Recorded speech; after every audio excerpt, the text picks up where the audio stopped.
Chapter 9-11. At least one of Liang Lu, Luo Nan, and Zhang Zhao's mouths had been blessed.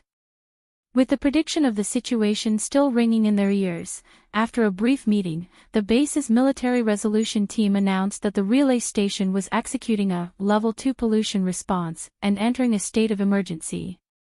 In accordance with the standard of falling into the medium-level evil poison contamination area, the various drill rules and regulations were strictly implemented. Don't be fooled by the word strict hanging on the announcement. From Luo Nan's perspective, the drill rules and regulations he had learned some time ago would have to be abolished by at least half if they were to be implemented according to the new rules. The feeling it gave people was that of a dust-free electronic workshop, where every cubic meter of air contained specks of dust, had a sudden change in style. It had become a steel mill with surging heat waves and flowing molten iron. At the same time, the worker bees within the 3 hives cancelled all rest and rearranged their positions. They were required to familiarize themselves with their new jobs in the shortest amount of time possible and enter a state of mind. The so-called rearrangement was done in accordance with Xing Zhan's suggestion to Chang Yihue, substantially reduce the number of people in charge of daily maintenance at the base and fill them up with direct production positions. The direct result of this adjustment was that all the maintenance soldiers became the busiest group of people in the logistics department in a single leap. There was no one else. While their former colleagues were scrambling to adapt to their new production positions, Liang Lu and Luo Nan, who remained in their original positions, needed to be in charge of a maintenance area several times larger than before. For example, the previous 2nd Patrol Team for the maintenance of the Central Pipeline and Safety Partition Area Extension had now become the Maintenance Team for the Global Pipeline Extension Area. It had been merged with 2 other personnel of the same post into a large team, and it was led by a senior lieutenant. However, the area of responsibility had increased by more than 10 times. Under these circumstances, if they were to strictly follow the routine drill rules and carry out maintenance tasks, they would need to chop 2 people into 10 pieces, 20 pieces, and then blow a mouthful of immortal energy to form a clone. Only then would they be able to meet the basic requirements. Under the pressure of reality, they were bound to give up some things. Full Yanwei Division 2 has discovered a low pollution area. Coordinates. Don't waste time. Just stare at the pipelines, equipment, and maintenance machines. Don't pay attention to anything else. Even if the living evil poison reaches the tip of your nose, pretend you don't see it as long as it doesn't eat you. Roger that. Liang Lu hung up the call in a straightforward and efficient manner. He curled his lips and indicated for Luo Nan to drive the specialized maintenance vehicle. The vehicle ran straight through the middle of the area labeled as low-intensity pollution. As for the alarms that were still flashing incessantly, Seiji only needed to punch them with his fist. No, he needed to adjust the alarm level and the alarm would stop flashing. Look, on the command deck of the Beehive, the stress of dispatching over the past 2 days has fried a lot of people's brains. The odds of us running into gibberish have significantly increased, too. Luo Nan's eyebrows unconsciously twitched twice as the specialized maintenance vehicle buzzed through the polluted area as they spoke. The intricate and detailed mental senses interweaved with the deep impression of the drill manual's requirements.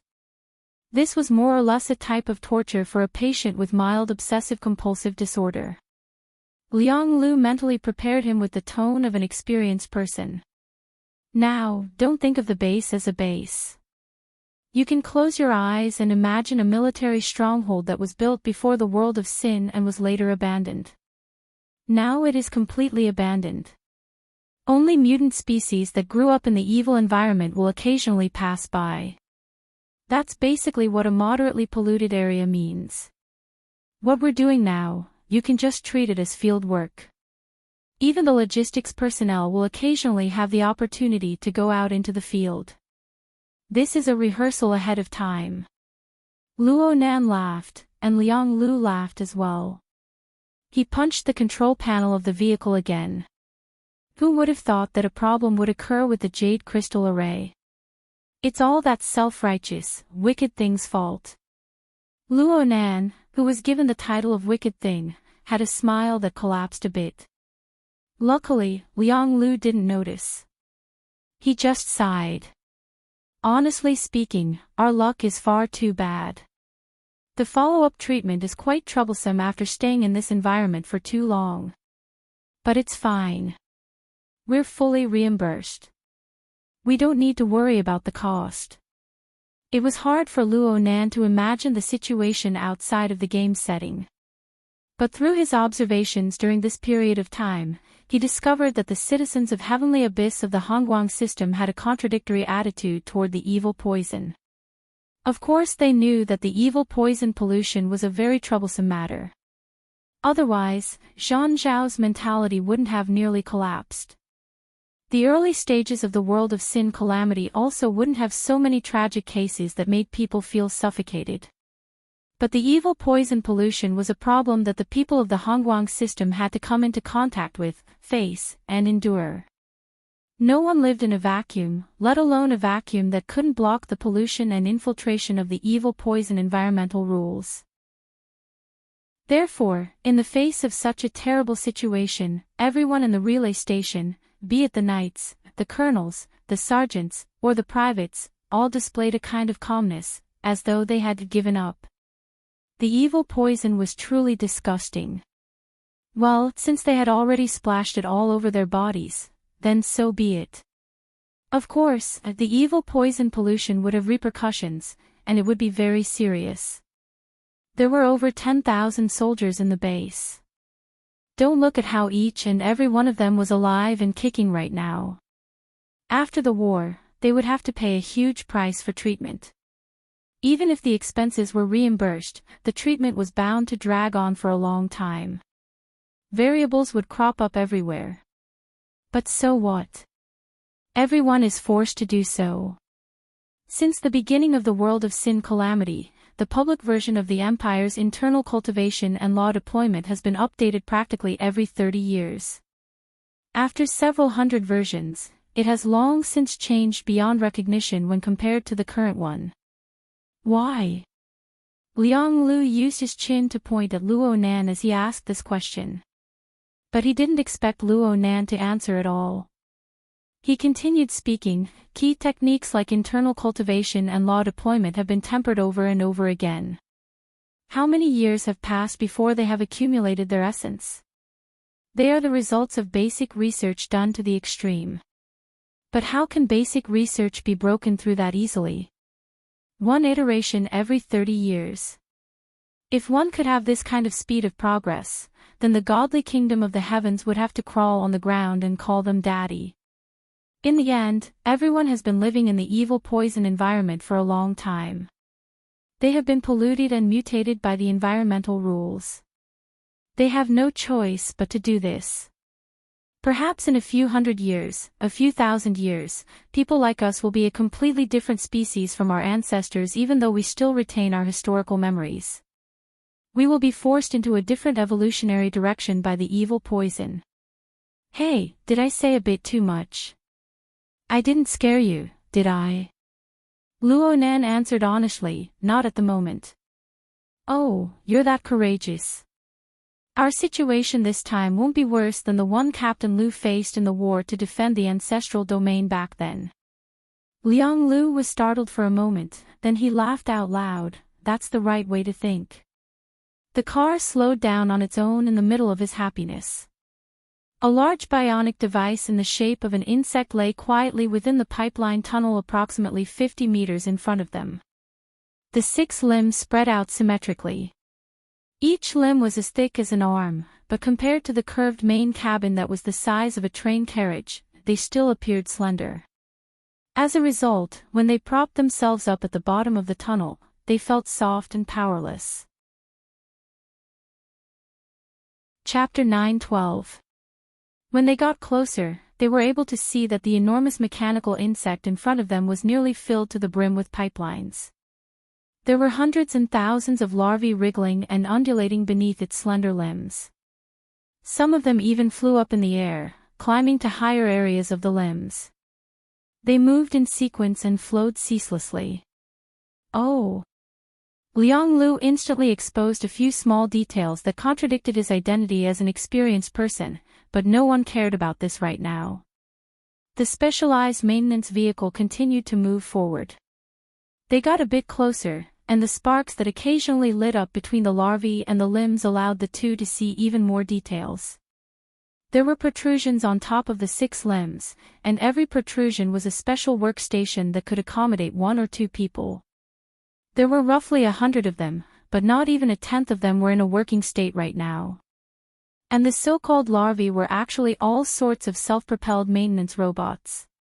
They would be driven by commands to move over if they were damaged, or if they needed to change their mounting tools. They would automatically divert between the limbs and the abdomen of this mechanical insect to complete the task of repair and replacement. TSK. The Earth Layer Patroller is a mid-sized mobile repair station. I never thought that I would actually need to use this big fellow for outdoor work. Luo Nan sized up the so-called repair station from head to toe. Its main body, excluding the limbs, was approximately 20 meters long. The widest part of its carapace-shaped body was at least 8 meters, and its height could reach approximately 6 meters. If the appearance of the limbs was taken into account, it would appear even more expansive. It looks bulky, but its structure can actually be shrunk. When it's finished, it can even use the spatial point-to-point permeation technique to warp the rock strata, allowing it to run extremely fast underground. Luo Nan couldn't help but let out a wow. He was quite fascinated. The only unfortunate thing was that this was the first time this special piece of equipment appeared, and it didn't feel particularly easy. The number of larvae under its abdomen was truly a bit too many. There were several hundred to 1,000 pieces of machinery and equipment waiting to be repaired. It would have been fine if there were 100 workstations. But there were less than 10 workstations on the 6 limbs. It was hard to avoid a bit of trouble dealing with all of them. So much so that the entire repair team became quite bloated. Just how much work has been accumulated here? No wonder they asked us to come and help. Liang Lu looked at this scene in detail. He was a bit apprehensive in his heart, but he had to put on a calm and collected appearance in front of Luo Nan. This is pretty good. Compared to the assembly line, this kind of position is more tempering. While they were talking, the maintenance vehicle was already approaching the tail of the soil patroller. After the signal connection was completed, a hole automatically opened in the area for the maintenance vehicle to enter and exit. However, the soil patroller's abdomen was filled with machinery waiting to be repaired, and the direction of the machinery's flow was also fixed. As the driver, Luo Nan switched to maglev mode under the suggestion of the AI in order to avoid interfering with the already excessively bloated queue. The body of the car floated in the air, passing over the larvae that covered the ground and gliding toward the opening. Liang Lu was still working hard to fulfill his duty as the commanding officer of the army. He stimulated Luo Nan's desire for victory. We can have a maintenance competition. Whoever loses will go find Zhan Xiao and get that out of print. Oh! Rumble! The sound of an explosion suddenly came. Actually, the first thing the two felt was the shock wave that directly oppressed and warped the air. It came crushing over from the side and front. So much so that they were unable to distinguish the following explosion. Was it a simple stimulation to their eardrums, or was it a vicious blow to their faces? Then their concussed brains gave off a signal of protest. Liang Lu was completely unprepared. His mind went blank, and the world spun around him. If it weren't for the flexible seatbelt's automatic restraint, he would have been flung a dozen meters away by the ruthless maintenance vehicle. Not just him, even the maintenance vehicle that weighed more than 2 tons had its magnetic track restraint between it and the soil patrol forcibly broken under the impact that came without any warning. The body of the vehicle was clearly offset, and under the effect of the intermittent magnetic force, it swayed in the air like a heavy leaf before it smashed into the external armor layer at the edge of the entrance. There was no telling how thick it was. In the end, Liang Lu had undergone sudden impact training. It only took him 0.02 of a second to 3 breaths of time before he was jolted awake by the dual warnings from himself and the 2 AI in the maintenance vehicle. He didn't even have time to warn Luo Nan. He directly used his authority as a commanding officer to take back control of the maintenance vehicle and perform manual emergency evasion. But he was actually unable to take it back. Determination passed. Magnetic track correction complete. Preparing for collision. Motherf asterisk cur. Liang Lu couldn't hold back from cursing. His final chance to adjust had already passed by the time his curses left his mouth. The flexible seatbelt had already bound him firmly to his seat, and the maintenance vehicle he was riding in had turned into a card that was flung out diagonally. It spun, scraped the edge of the metal at the edge of the entrance, and smashed into it with a whoosh. First, there was a clear, clang, sound of impact. It seemed to have been caught somewhere, and the entire body of the train flipped sideways. Before it had completely flipped over, the strong magnetic restraint gathered again, and the train made a surfing-like roll and returned to its original position. Then Liang Lu saw and experienced it. The maintenance vehicle smashed into the magnetic restraint ring. It was like a crazed beast that had been shot with a tranquilizer gun. It smashed forward in the narrow passageway. It smashed into the left wall, smashed into the right wall, smashed into the ceiling, and smashed into the floor. After 7 or 8 consecutive smashes, it finally digested the inertial force and came to a stop in disorder. Rumble. Another muffled sonic boom rang in his ears. The vehicle and his body bounced once more. Liang Lu subconsciously curled up his body into a defensive position before he came to a realization. This time, the entire Earth Layer Patroller was rocking.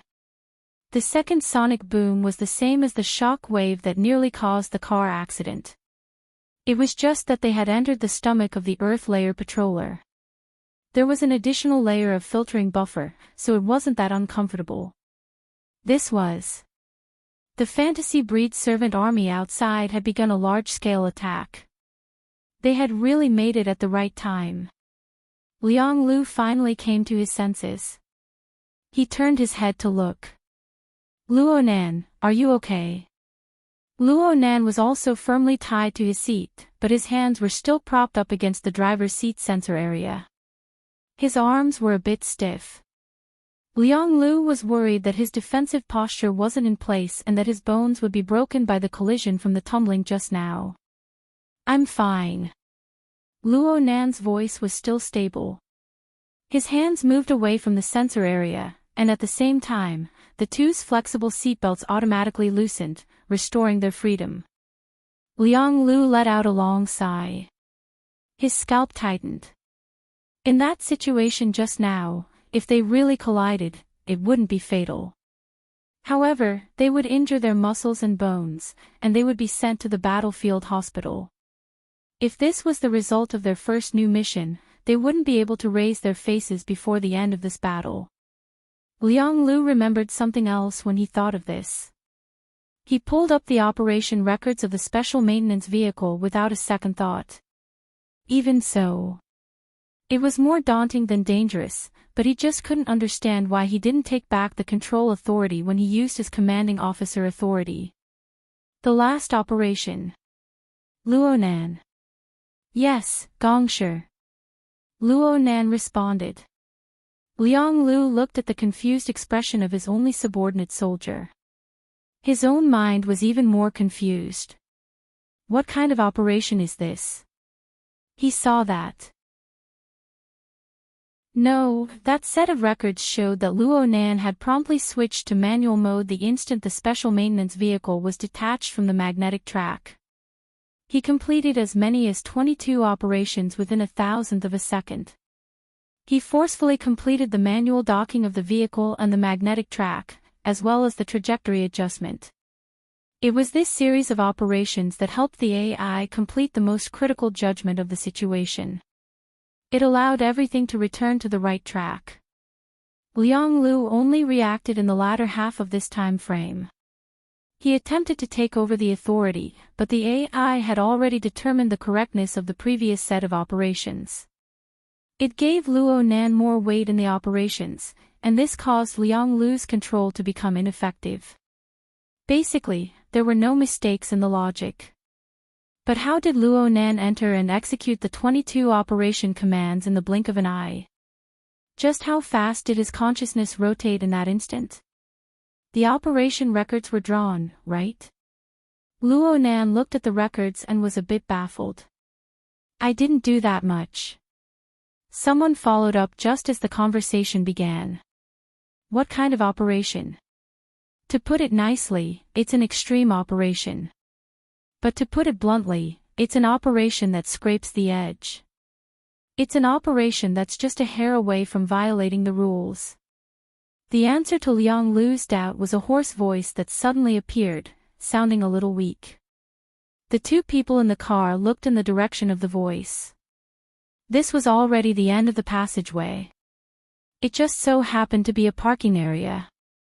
Two similar maintenance vehicles were parked there, as well as some other means of transportation. But no one could be seen.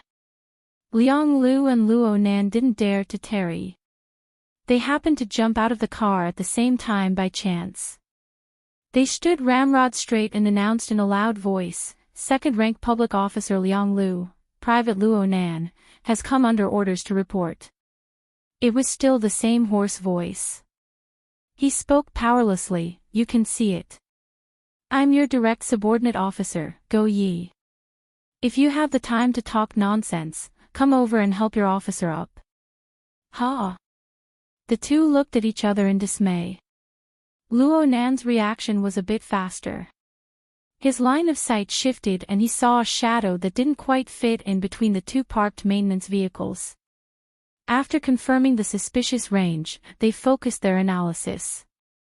The two went, "Oh no," and ran forward together. They tried to lift up the person who was sandwiched between the two vehicles. But Luo Nan was stupefied when he just touched the edge.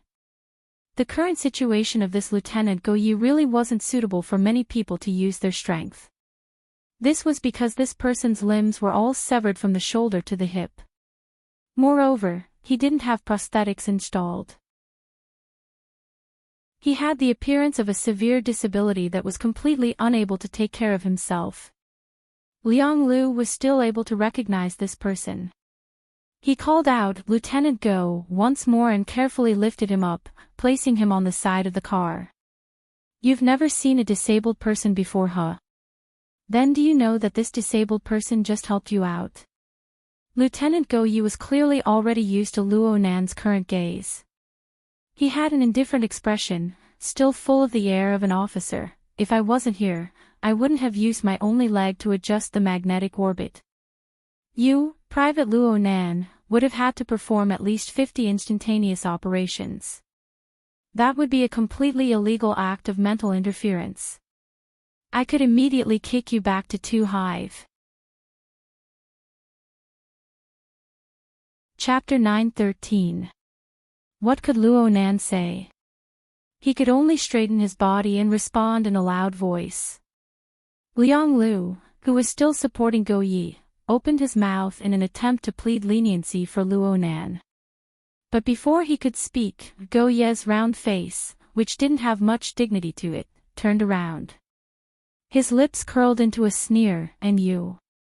Operational records. You still have the face to look at operational records, huh? Large amounts of instantaneous operational records that defied common sense. You should immediately think of the mutual interference that directly acted upon the configuration frame of the equipment. But you're still confused even now. Is he the commanding officer, or is he the corpse collection squad?" There was nothing to say. Liang Lu and Luo Nan could only raise their voices a second time. "Yes, Captain." Just a few words back and forth, another wave of shock came, and the roaring sound suppressed the voices of Luo and Liang. As for Go Yi, his butt hung on the edge of the maintenance vehicle. He swayed back and forth. He really couldn't gather his breath. In the end, he could only glare at Luo Nan, "My leg. Ah. Yes. Luonan could still be saved. He turned his head and searched by relying on Go Ye's explanation. Soon, he found the target that was tossed near the emergency control console at the entrance of the magnetic tracks. He jogged to a distance of 7 or 8 meters and picked up the leg prosthesis. There was even a pair of military pants hanging outside.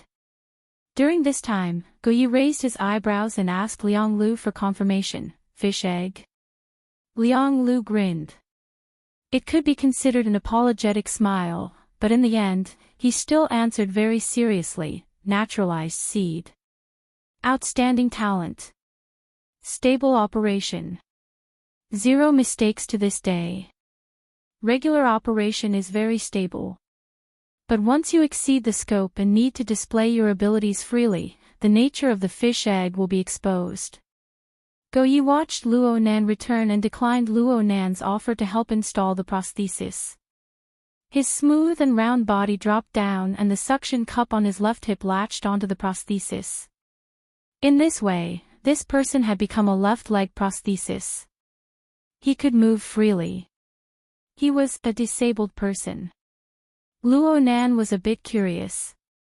After all, there were far too few people in a situation like Go Ye's in the front-line zone of the relay station. Captain Go Ye didn't care about these gazes, but he was unwilling to stay here any longer. Let's go. It's better to talk about some things inside. As he spoke, he took the lead in moving his single-legged prosthesis. The exposed bionic toe joints were like 2 short legs, driving the entire body forward at a speed that normal people couldn't reach. It was fast and steady, as if he was gliding along the ground. It was fine to look at the overall situation, but it was rather comical to look at it in detail. However, what Luonan saw was how Lieutenant Go Ye utilized the prosthetic structure to complete functions that were absolutely impossible to preset. To put it bluntly, this was also an example of spiritual interference with the mechanical configuration. It was just that Lieutenant Go Ye had used the dynamo core to guide him from start to finish, completely adhering to the operating specifications. Perhaps, this was a state of doing as one pleases without breaking the rules. Luonan watched with rapt attention, so much so that Liang Lu was afraid that Luonan would be rude. Liang Lu poked Luonan in the dark to serve as a reminder. It was as if Go Ye had eyes in the back of his head. He went, "Hey, at this time, no need to make a fuss about nothing. I'm just an unlucky bastard who got screwed over by a certain long-range designer. Actually, I'm quite mighty normally, but the dozen or so multifunctional arms I use have all developed contamination deviations. All of them have been melted down. If this wasn't the case, I wouldn't be guarding this bug as a supervisor. I'd be on the production line this morning." Liang Lu glared at Luonan, and Luonan lowered his head in apology. Go Ye turned his head, "But you. Luonan, right?" "Yes, Lieutenant. I see that you don't have any misgivings with your interference configuration framework. It looks like you've been doing design for a long time. You're not the same as this miscellaneous trash next to you. Why didn't you stay in the 2 hive and make use of your talents?" Luonan was quite happy to receive such an evaluation from Lieutenant Go Ye, who had quite the professional air about him. But he didn't know why, so he could only look at Liang Lu. Liang Lu was quite dissatisfied with the evaluation of miscellaneous trash. But Lieutenant Go Ye wasn't like Zhan Xiao or Lu Andy, who he was familiar with. Within the military system, where ranks were clearly distinguished, Liang Lu could only listen. He received Luonan's pleading gaze, so he spoke honestly, reporting to Lieutenant. "We are the recruit squad. According to the latest requirements, we have all been transferred to the frontline maintenance department." Frontline? What kind of frontline is this? However, recruits really should see the world. Otherwise, they won't be unable to differentiate frontline from second line. Go Ye laughed out loud. Right now, the 3 of them had already followed the internal passageway and entered the central control room of the Earth Layer Patroller. The equipment here was densely arranged, and the space was extremely narrow. It was so small that it was almost stingy. Clearly, the Earth Layer Patroller had quite a bit of space to use. Go-yi saw Luo Nan's doubts and took the initiative to explain, "This is for the sake of shrinking and escaping in a state of emergency. I'll give you guys a word of advice first. If you have the chance to truly go to the front lines, don't leave your workstations and wander around. Every year, the idiots who get squeezed to death when the bug transforms can at least form a squad the size of ours." Luo Nan could only agree. Go-yi stood in front of these complex equipment. He had lost both his arms, but he was able to communicate with the control panel through his mechanical toes. He was still able to realize efficient operations. He fiddled with the equipment as he explained the situation to the two of them. "You guys came at a bad time. Well, it's quite a coincidence. Long-range attacks have just been restored outside. Even though the magnetite mycid jellyfish's energy siphoning tentacles have been restrained by the new version of the Time Fortress, the forceful smashing of the magnetite spirit hammer is quite intimidating. The various equipment in the base aren't suited to the new structure to begin with. Right now, a large amount of them have been destroyed by interference. Repairing them is quite torturous. The task is arduous. It's much more tiring than taking a stroll in the two honeycombs pipeline tunnel." Luo Nan and Liang Lu's work in the central pipeline tunnel wasn't as simple as taking a stroll. But since the officer had said this, they had nothing to refute. They listened to Go-ye's explanation seriously. Although Lieutenant Go-ye had a foul mouth, he wasn't a harsh person. Towards the two recruits who clearly lacked experience, his words could be said to be earnest and well-intentioned. "Don't be afraid of being tired. Being tired is the best state you can be in here.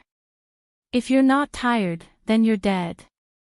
In the past, the scope of your work stopped at the safety partition area. I know that you've been cursing that long-range designer all this time, but you've always been under the protection of the core plane and the space-time fortress that he repaired. But right now, your work area has already extended out of the core plane. You've reached planet Vanguard 4. 400 meters up from here is the surface positioned shield generator. Push forward another kilometer, and you'll reach the frontline array. Speaking of which, do you really think that the entire repair team is relying on these big bugs to be repairmen here?" Luo Nan and Liang Lu could only shake their heads. And Luo Nan's thoughts went even further. So this was what Lieutenant Go-ye meant when he spoke of a long-range designer. Well, this was probably the official identity that the Innerverse simulator had arranged for his predecessor. In any case, it sounded much better than a self-righteous, wicked plaything. Lieutenant Go-ye was quite satisfied with the obedient attitudes of the two rookies. He didn't even turn his head as he continued to speak. "For the repair team, the area of responsibility extends to wherever the pipeline extends. Work is no longer about nitpicking and finding trouble for nothing. Instead, it is about solving practical, life-threatening problems. Right now, the repair team has a full complement of 20 people. There are only 11 people here on the big bug side, including you two. The other 9 people are going to deal with emergency situations according to the needs of the front lines. While I'm speaking, there might be some unlucky bastard who directly faces the assault of a fantasy breed and his servant army. He might even be dead by now." Luo Nan and Liang Lu glanced at each other. They were both speechless. Lieutenant Go-ye's mouth really had no taboo. He didn't care what the two rookies thought.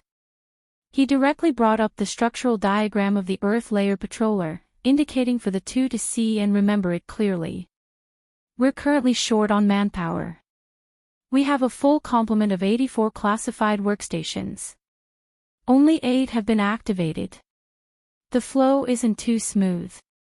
You two must take up your responsibilities as soon as possible. Station 4, I'm talking about this appendage, the lower workstation 4 to 92, it's yours. I can give you two half an hour to get used to it. Seeing Lieutenant Go Ye's assignment, Liang Lu blurted out, "The two of us will share a workstation." Aha! Lieutenant Go Ye confirmed as if it was a matter of course, "The two of you will share a workstation. Isn't there a shortage of manpower?" Strictly speaking, recruits aren't part of the manpower list before they are proven to be useful. Don't worry. I won't give you two a test to take charge of an area for now. Liang Lu's eyes went wide. But we. Lieutenant Go Ye twisted his face to look at him. Officer Liang Lu, the lowest rank in every workstation right now is Sergeant Major.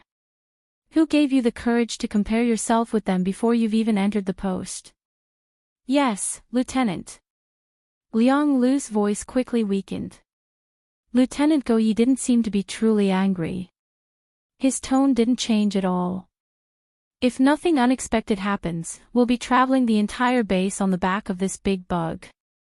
But since this is a battlefield, accidents are normal. As I said just now, there may be people going on missions at any time. There may also be people dying. You too must have the ability to take charge of a workstation by yourself during this period of time. The faster the better. Of course, it's best if you possess the ability to take charge of an area. If there really is trouble, you too will be needed. Don't say stupid things like, "I'll fight with my life on the line." What the frontline soldiers need are solid equipment, reliable pipelines, and thick armor. These are achieved by relying on solid technology and abundant logistical supplies.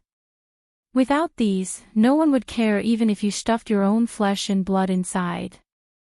No matter what Liang Lu and Luo Nan were thinking in their hearts, they were good soldiers who unconditionally carried out orders on the surface.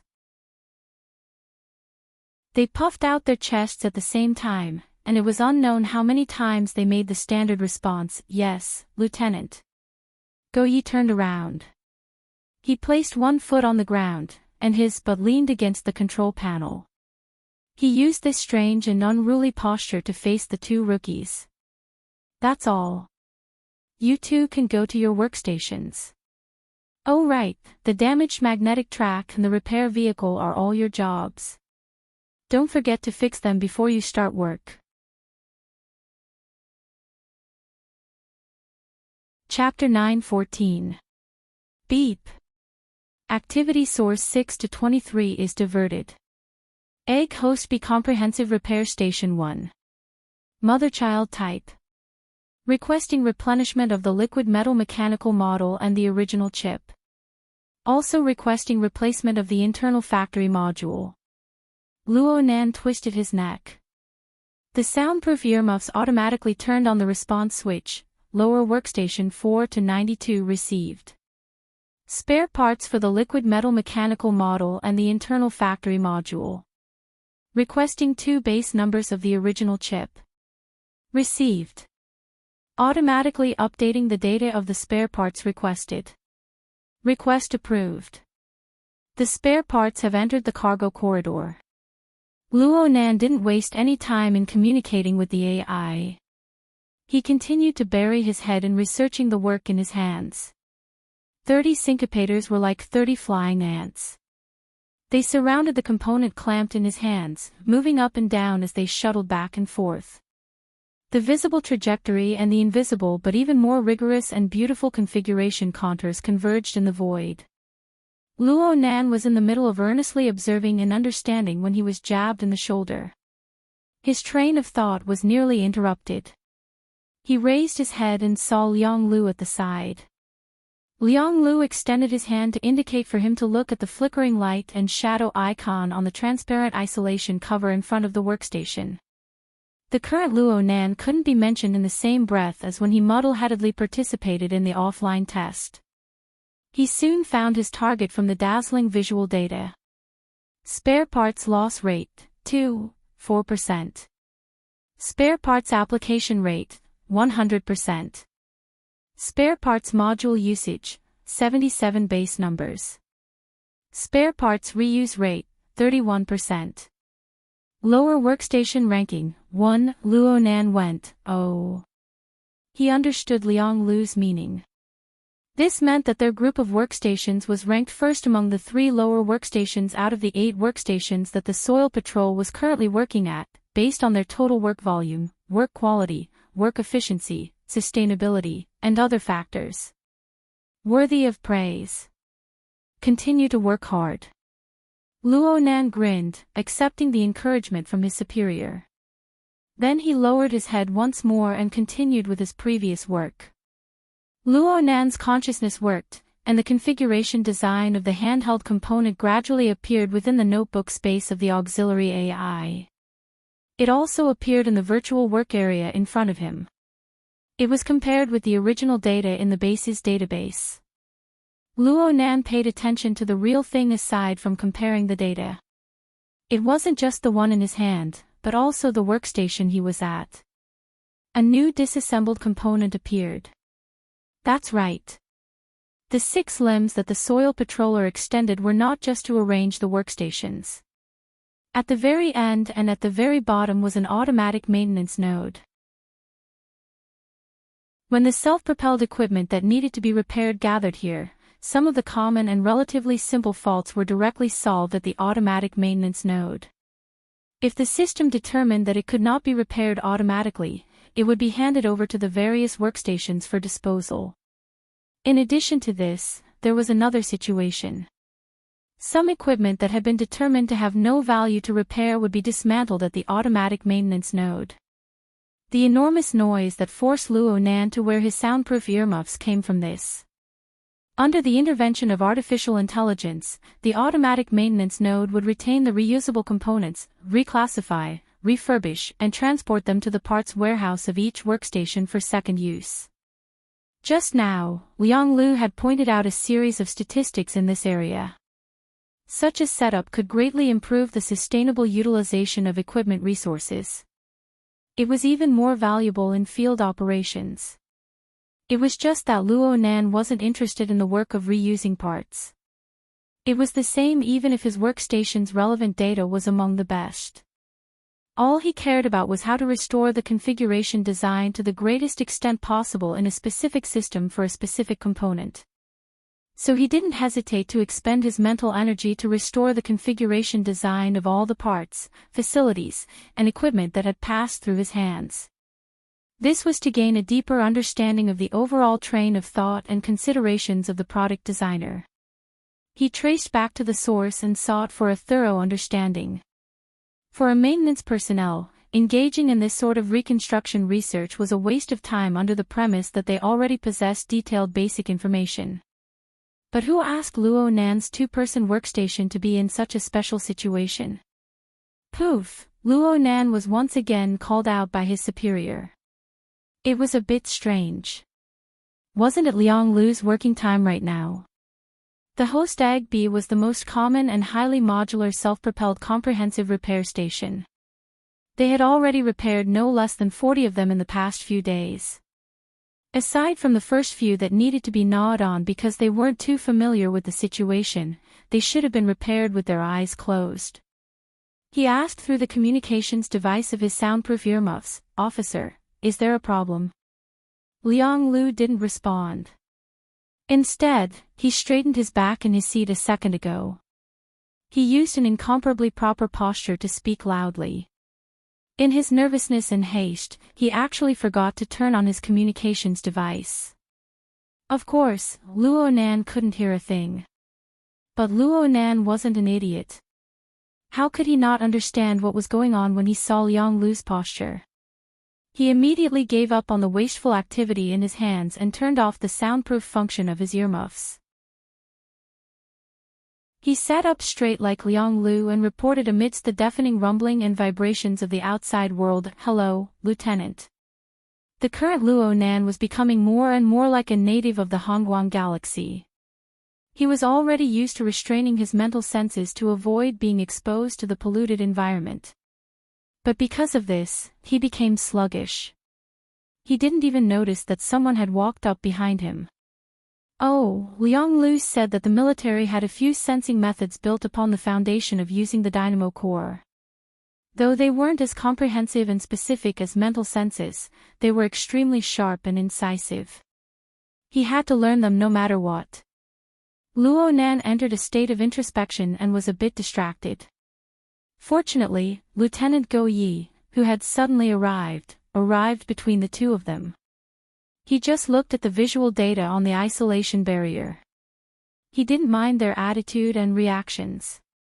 Liang Lu tilted his head slightly and winked at Luo Nan. Then he directly threw himself into the work of repairs that was in full swing. The workstation was like a battlefield.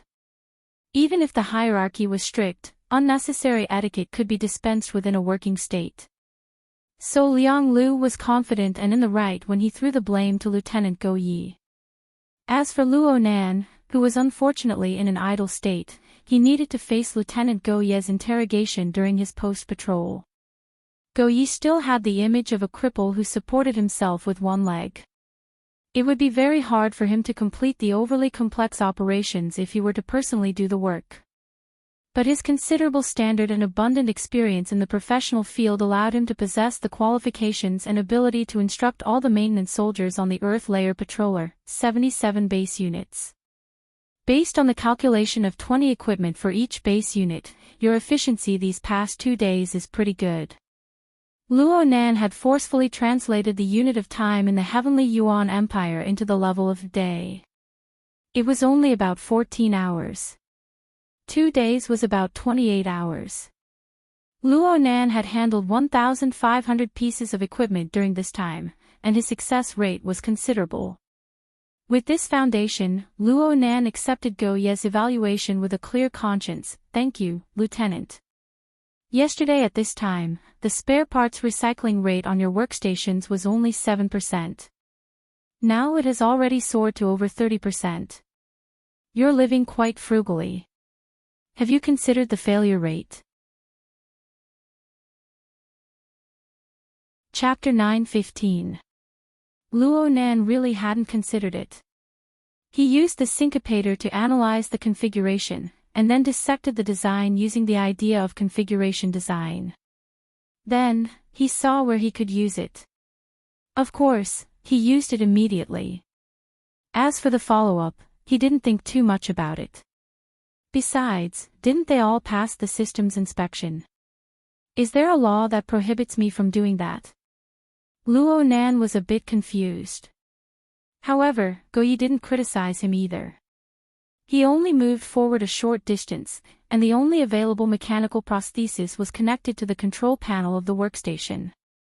With great familiarity, he brought up a series of data, which was the tracking information of all the equipment that had undergone repair procedures at this workstation. This kind of high-level data was still an important judgment basis for the merit evaluation of maintenance positions. Luo Nan didn't have the authority to retrieve it, so he never understood it. He was somewhat curious and took the opportunity to satisfy his curiosity.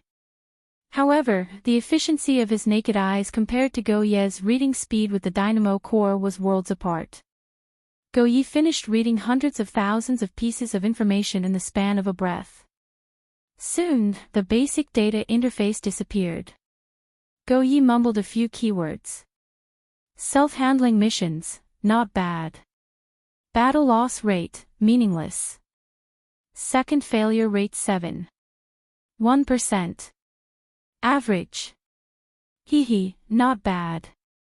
As Go Ye's mouth opened and closed, a portion of the key data visualized chart structure appeared within the isolation barrier. He had already done a certain degree of data analysis during this time, allowing the work results of Luo Nan and Liang Lu's workstations to appear more clearly. What should be done has been done. What should be done has been done. What should be done has been done. He's completely following the drill manual. What a good child. Luo Nan didn't know whether Go Ye's words were compliments or insults. He would just treat it as a compliment for the time being. At this moment, Liang Lu had already completed the rapid repair of the Ovipositor B's comprehensive repair station. Usually, at this stage, the artificial intelligence would quickly assign new tasks and would never let a workstation be idle for too long. But wasn't Go Yi here? He issued an order at the right time. Liang Lu and Luo Nan's virtual world, as well as the isolation barrier, displayed a pause icon. The two rookies turned their heads, confused as to what Go Yi was going to do. Go Ye's round face was full of smiles, and he didn't look like an officer at all. If he still had his prosthetics, he would probably be smiling and stroking the two dogs' heads to show his love. You've been working for 2 consecutive days without making any obvious mistakes. Very good. However, I can't be arrogant and complacent. I still need to recharge myself in time. It's time to study now. Learn what? Captain, are you going to give us some pointers? Luo Nan's train of thought was simple, but Liang Lu's thought was a layer deeper. Though he had irresponsibly thrown Go Yi to Luo Nan to deal with, this didn't mean that he didn't respect Go Yi. On the contrary, if this experienced maintenance veteran, who was praised by even a colonel, was willing to guide them, he would definitely be more than happy to do so. However, Go Yi chuckled and shook his head in denial. You've been working so hard without sleep and rest. The level of your studies can definitely be raised a little more. This is the training video for the promotion of colonels. Promoted to a major. Training. An analysis of the current situation and the direction of the logistics work in the near future. Liang Lu was startled when he heard that, then he came to his senses. His pretty face was filled with excitement. It's our turn. You mean the Jade Crystal Formation? Go Yi glanced at him. Don't make wild guesses. Won't you know when you learn? Understood. Liang Lu's voice was loud and clear, no matter what Go Yi said. In other words, he had a 99% certainty. Actually, Liang Lu, Zhang Xiao, and Lu Andy, these professionals with considerable attainments in the field of configuration knowledge, had already guessed the core of this unforeseen event when the two knights and Colonel Xingzhan arrived at the scene of the contamination. All of the reactions done by the relay station were related to this core, whether overt or covert. In fact, mid-level officers like Zhang Xiao had already participated in the relevant training. The decision-makers of the relay station didn't have any intentions of deliberately hiding the crisis. However, this matter was quite specialized.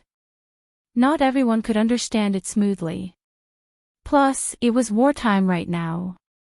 Every soldier in the relay station had a mission. It was impossible for them to all go off post for training. They could only take turns. And Colonel Xingzhan was a famous busy man. In the end, he could only use this sort of compromise method. From top to bottom, from key departments to peripheral positions, from directly related personnel to unrelated personnel. They were trained in sequence. Rookies like Luo Nan and Liang Lu were able to get their turn at this stage mainly by relying on the position bonuses of the maintenance personnel of the logistics department. Go Yi saw that Liang Lu and Luo Nan weren't ignorant people, so he didn't feel like saying anything more. He indicated to them that they could go. Liang Lu didn't say anything further as he began to organize the workstations. He even indicated to Luo Nan to keep up with the pace and not waste time. Luo Nan obviously listened to his commanding officer. However, the true commanding officer changed his mind at the last moment just as he took off his soundproof earmuffs. Hold on. Since you guys are in this state, then you might as well take turns. You guys can rest, but you can't. That's pretty good. Ha! Liang Lu and Luo Nan were startled at first, then delighted. Go Ye's words were clearly correcting his earlier arrangement of having the two of them squeeze into the same workstation.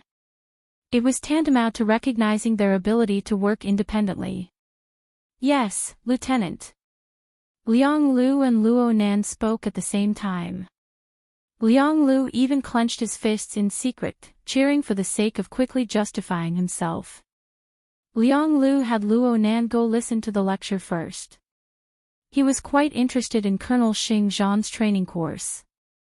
Luo Nan was very interested in Colonel Xingzhan's training course, but he really didn't want to move right now. He shook his head and said, I feel pretty good during this period of time. I'll stay a bit longer. Call me later. The emotional state of a technician was the one that was completely unreasonable. Liang Lu knew how much Luo Nan cared before. It didn't seem like Luo Nan was simply giving way out of courtesy. He thought for a bit and didn't press the issue any further. Then I'll make some notes first. You can refer to them later. Okay.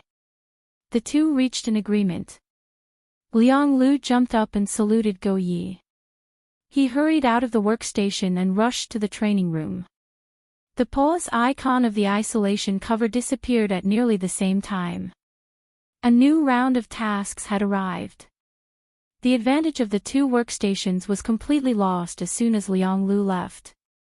A single workstation had to repair 1,500 pieces of equipment within 30 hours. Such a flow rate was no longer able to allow Luo Nan to calmly split and reconstruct.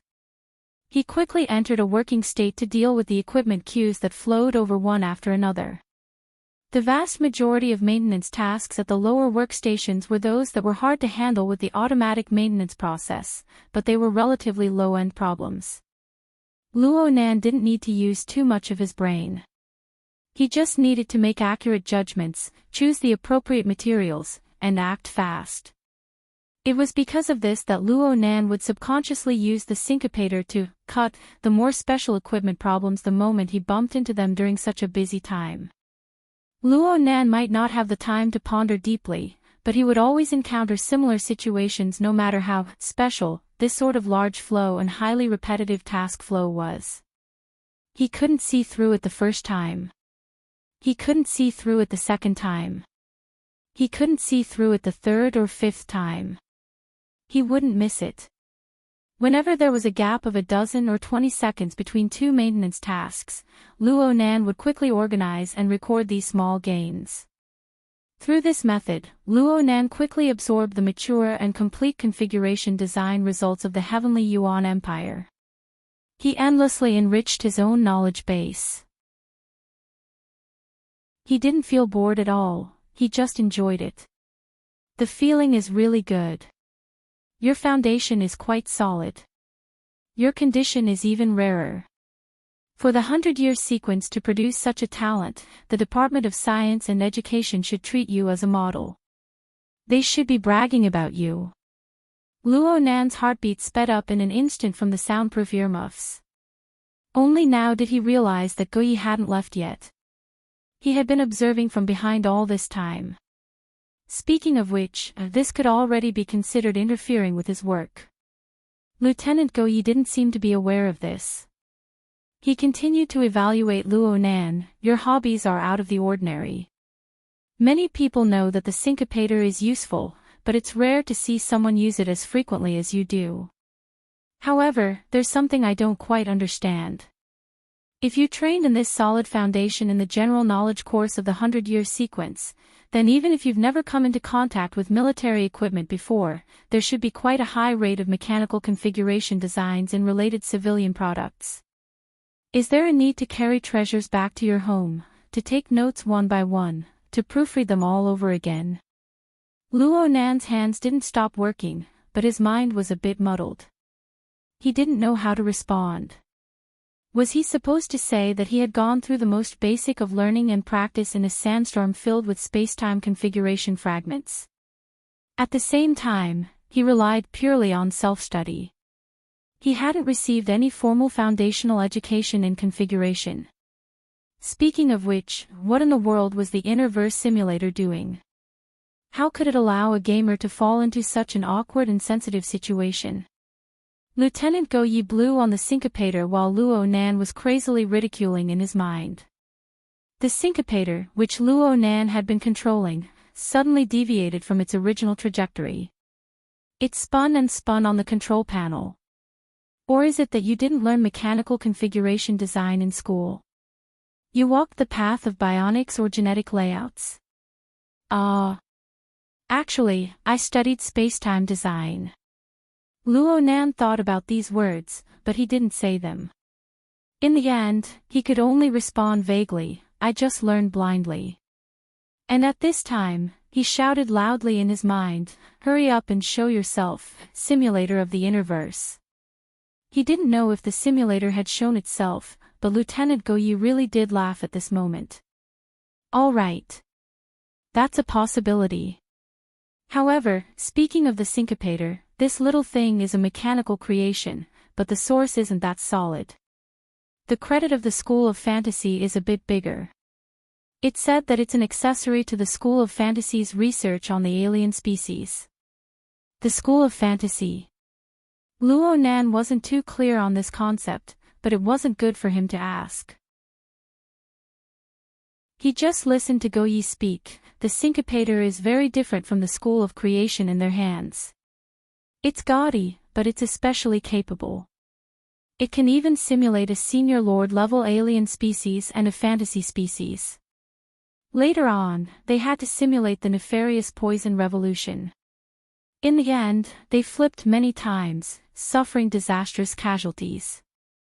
The golden age of the mental side has already passed.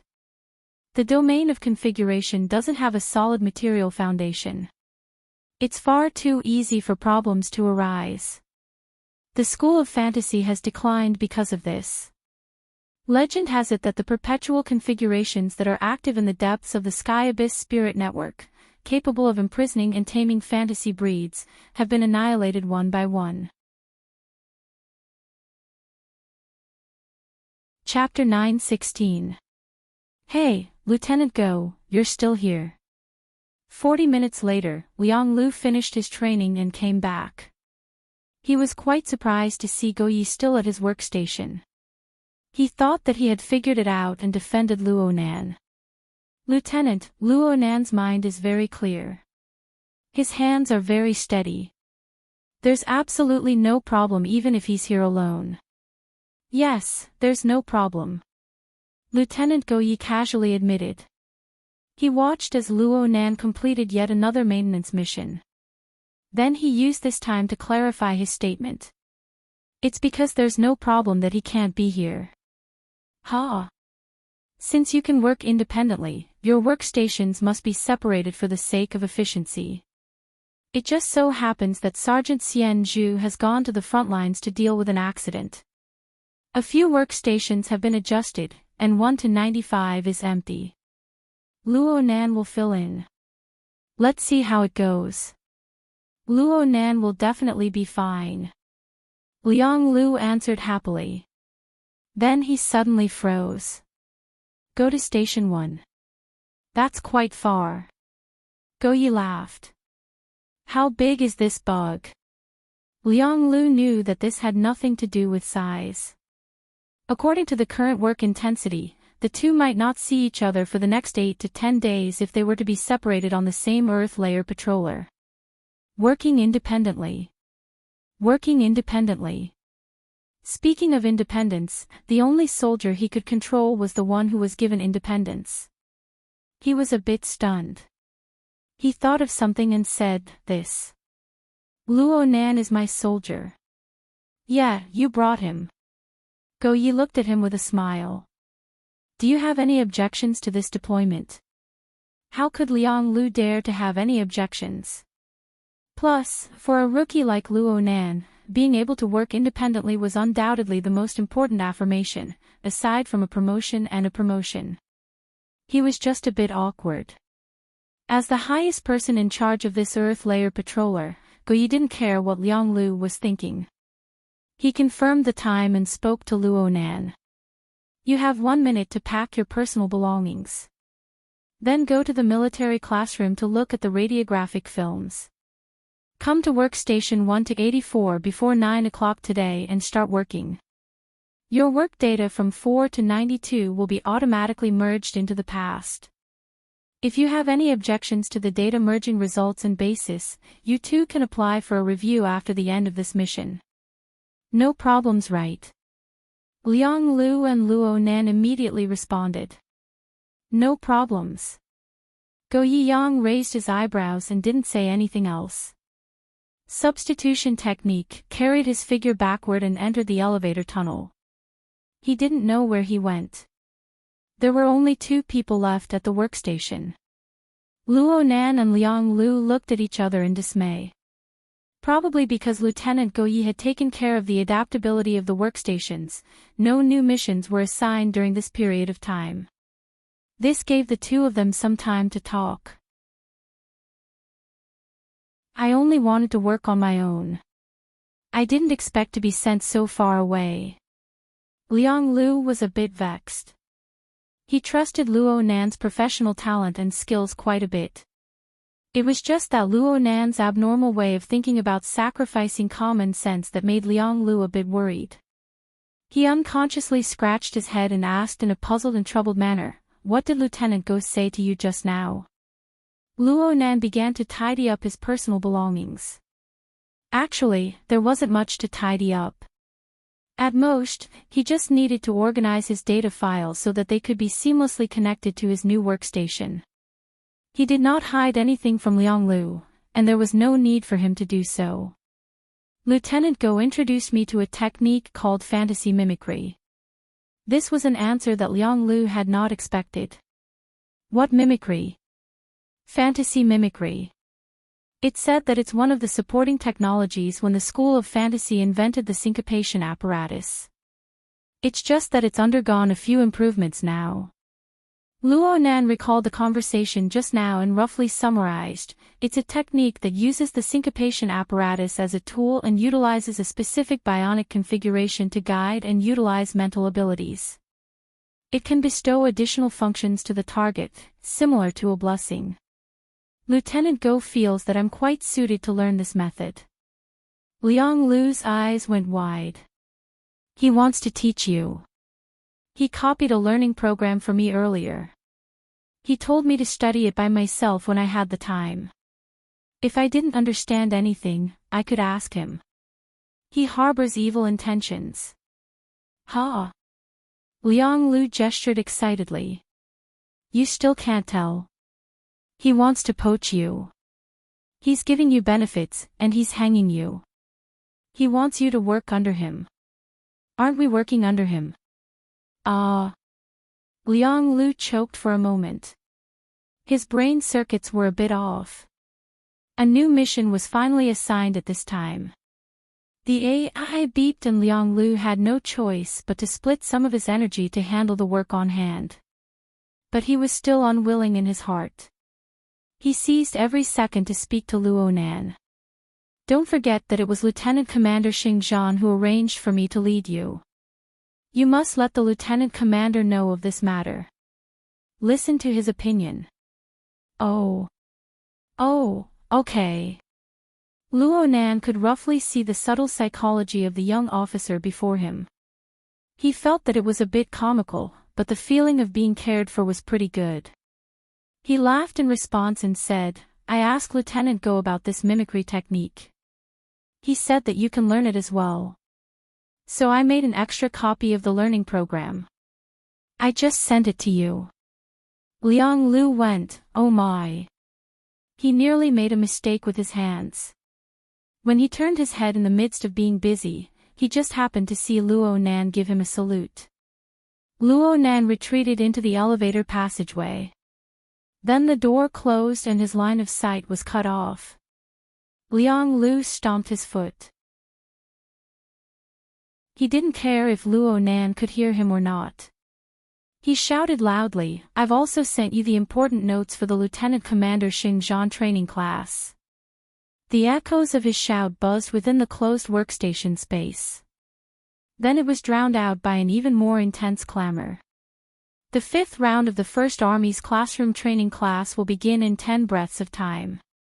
Participants, please report promptly. If there are special circumstances, please directly request a leave of absence from Lieutenant Go Yi. Luo Nan hurriedly came out from the elevator passageway under the AI's reminder.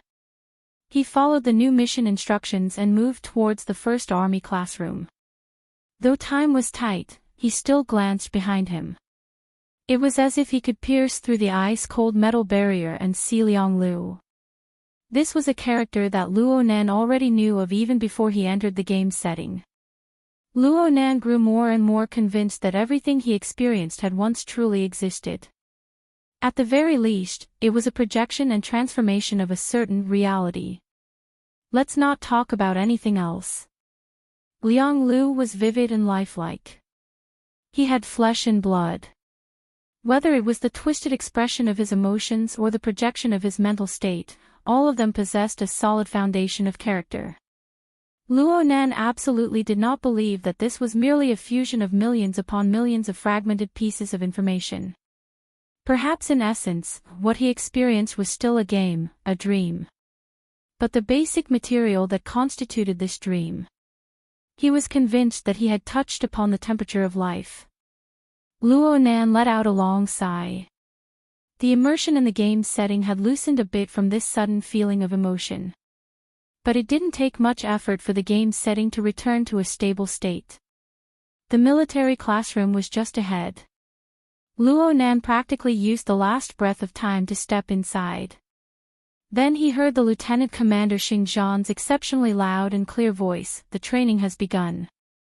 Everyone, concentrate your energy. I'll first state my conclusion. The relay station has already lost its foundation of long-term defense. All work currently needs to serve the purpose of counterattack, or escape." Chapter 9:17. In order to ensure a good audiovisual effect, the military classroom was very dark, and the interior was not big, at most able to accommodate about 10 people. Now, it was empty. There wasn't even a seat. Luo Nan only saw one person when he entered. The person was sitting cross-legged on the ground in a very casual manner. There was even a medical robot beside him, buzzing around him. There was the smell of blood in the room. It was obvious that this person was injured, and the medical robot was treating his wounds. Luo Nan pondered. This person was probably a veteran maintenance soldier who had returned from the front lines. He had finished his mission and returned to recover from his injuries. But he still came to participate in the training. It could be said that he was extremely hard-working. Since the class had already begun, Luo Nan found it inappropriate to greet the wounded soldier. He walked softly and quietly to the position behind the wounded soldier and copied the wounded soldier. He sat on the ground and raised his head to watch the video. The scene at the beginning was very similar to the day when Colonel Zhan had lined up a row of learning boards. They were all arranged with a lot of formulas and diagrams, the kind that could make a non-professional's head explode. Moreover, the video had been processed by technology, and it was very immersive. It made people feel as if they were at the scene, and the grumpy Lieutenant Colonel Xing Zhan could point at their noses and ask questions at any time. Lieutenant Colonel Xing Zhan raised his voice and said, "It's meaningless to evaluate the remote designer's plan. We just need to understand what kind of environment this professional has built and how to adapt to it as soon as possible." First. The playback of the video suddenly paused. Luo Nan was in the middle of retrieving the class notes that Liang Lu had sent him. He was a bit stupefied when he saw the situation.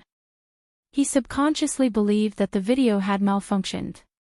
Right when he was about to get up and take a look at the situation, the wounded soldier in front of him turned around. "Hey, kid, basic version or interactive version?" The man's back was facing the light from the video. The shadow on his face and the reflection of the metal structure intertwined, making him look quite ferocious. Such an image was a little similar to Sir Shi Yuan, whom he had met once before. However, he was relatively short and thin, and his domineering aura was far inferior. He looked more like a ruffian soldier. Purely from his senses, this person's appearance and tone did not seem to be a good person. But since the other party took the initiative to communicate, Luo Nan responded honestly, "Sir, I didn't know there were different versions. This is my first time." "Yes, sir." Luo Nan had already seen the insignia of this person's position. It was a non-commissioned officer rank. This person would certainly be able to control Luo Nan. This was the duty of a private soldier. The sergeant continued, "Logically speaking, you should read the basic version. It's fine as long as you know the general meaning. But I really don't want to waste my time with you. By the way, How long is your training schedule? Luo Nan confirmed the current time. I'll be at work at 9 o'clock. There's nearly an hour left. Of course, he was referring to the Heavenly Abyss unit, which was equivalent to about 80 minutes of Earth time. The sergeant was a little taken aback. That's very lenient. Has old Go become kind? Let's watch the interactive version together. If there's anything you don't understand, you can ask. Think carefully before you ask. Don't talk nonsense, don't be long-winded, otherwise don't blame me for kicking you out. Ah, okay. Luo Nan felt that although this person had a bad mouth, he was actually quite easy to deal with. At the very least, he could take care of other people's actual circumstances. As for what the interactive version was, Luo Nan sought assistance from the AI and soon found out the answer, so it turned out that this training course was interactive. Its basic content was recorded for the first time when he was promoted to a field officer. It was only half an hour in length. The content of this half an hour was actually edited from Xingzhan's training course for middle and high-ranking technical officers. It was a bit too profound. Most of the non-professionals were just there to watch the show and understand the basic situation and things to take note of. But for the basic technical officers, they had to delve into it more or less. Watching it once was definitely not enough, and there was no need to repeatedly slice it frame by frame. Therefore, it was designed in an interactive format. The trainee could ask questions in the form of a message, asking specific questions in actual operations. The AI would sort it out and hand it over to Xingzhan or other technical experts for an answer. Then it would be edited and processed again, realizing a second refinement and expansion of the key and difficult content, endlessly supplementing the training content. Therefore, theoretically speaking, the interactive version that the trainee watched would be different every time. And the more time passed, the richer the content would be. The more popular it would be, and the more practical it would be. As time allowed, Luo Nan obviously wanted to watch the most valuable version. The training video continued to play. Xingzhan didn't waste words and went straight to the point. First of all, the most direct effect of this structural design is to interfere with the magneto-optical mica jellyfish. It destroys the space-time environment that is highly advantageous to the opponent, rendering the energy-stealing tentacle ineffective. It protects the plane of the base's jade crystal array.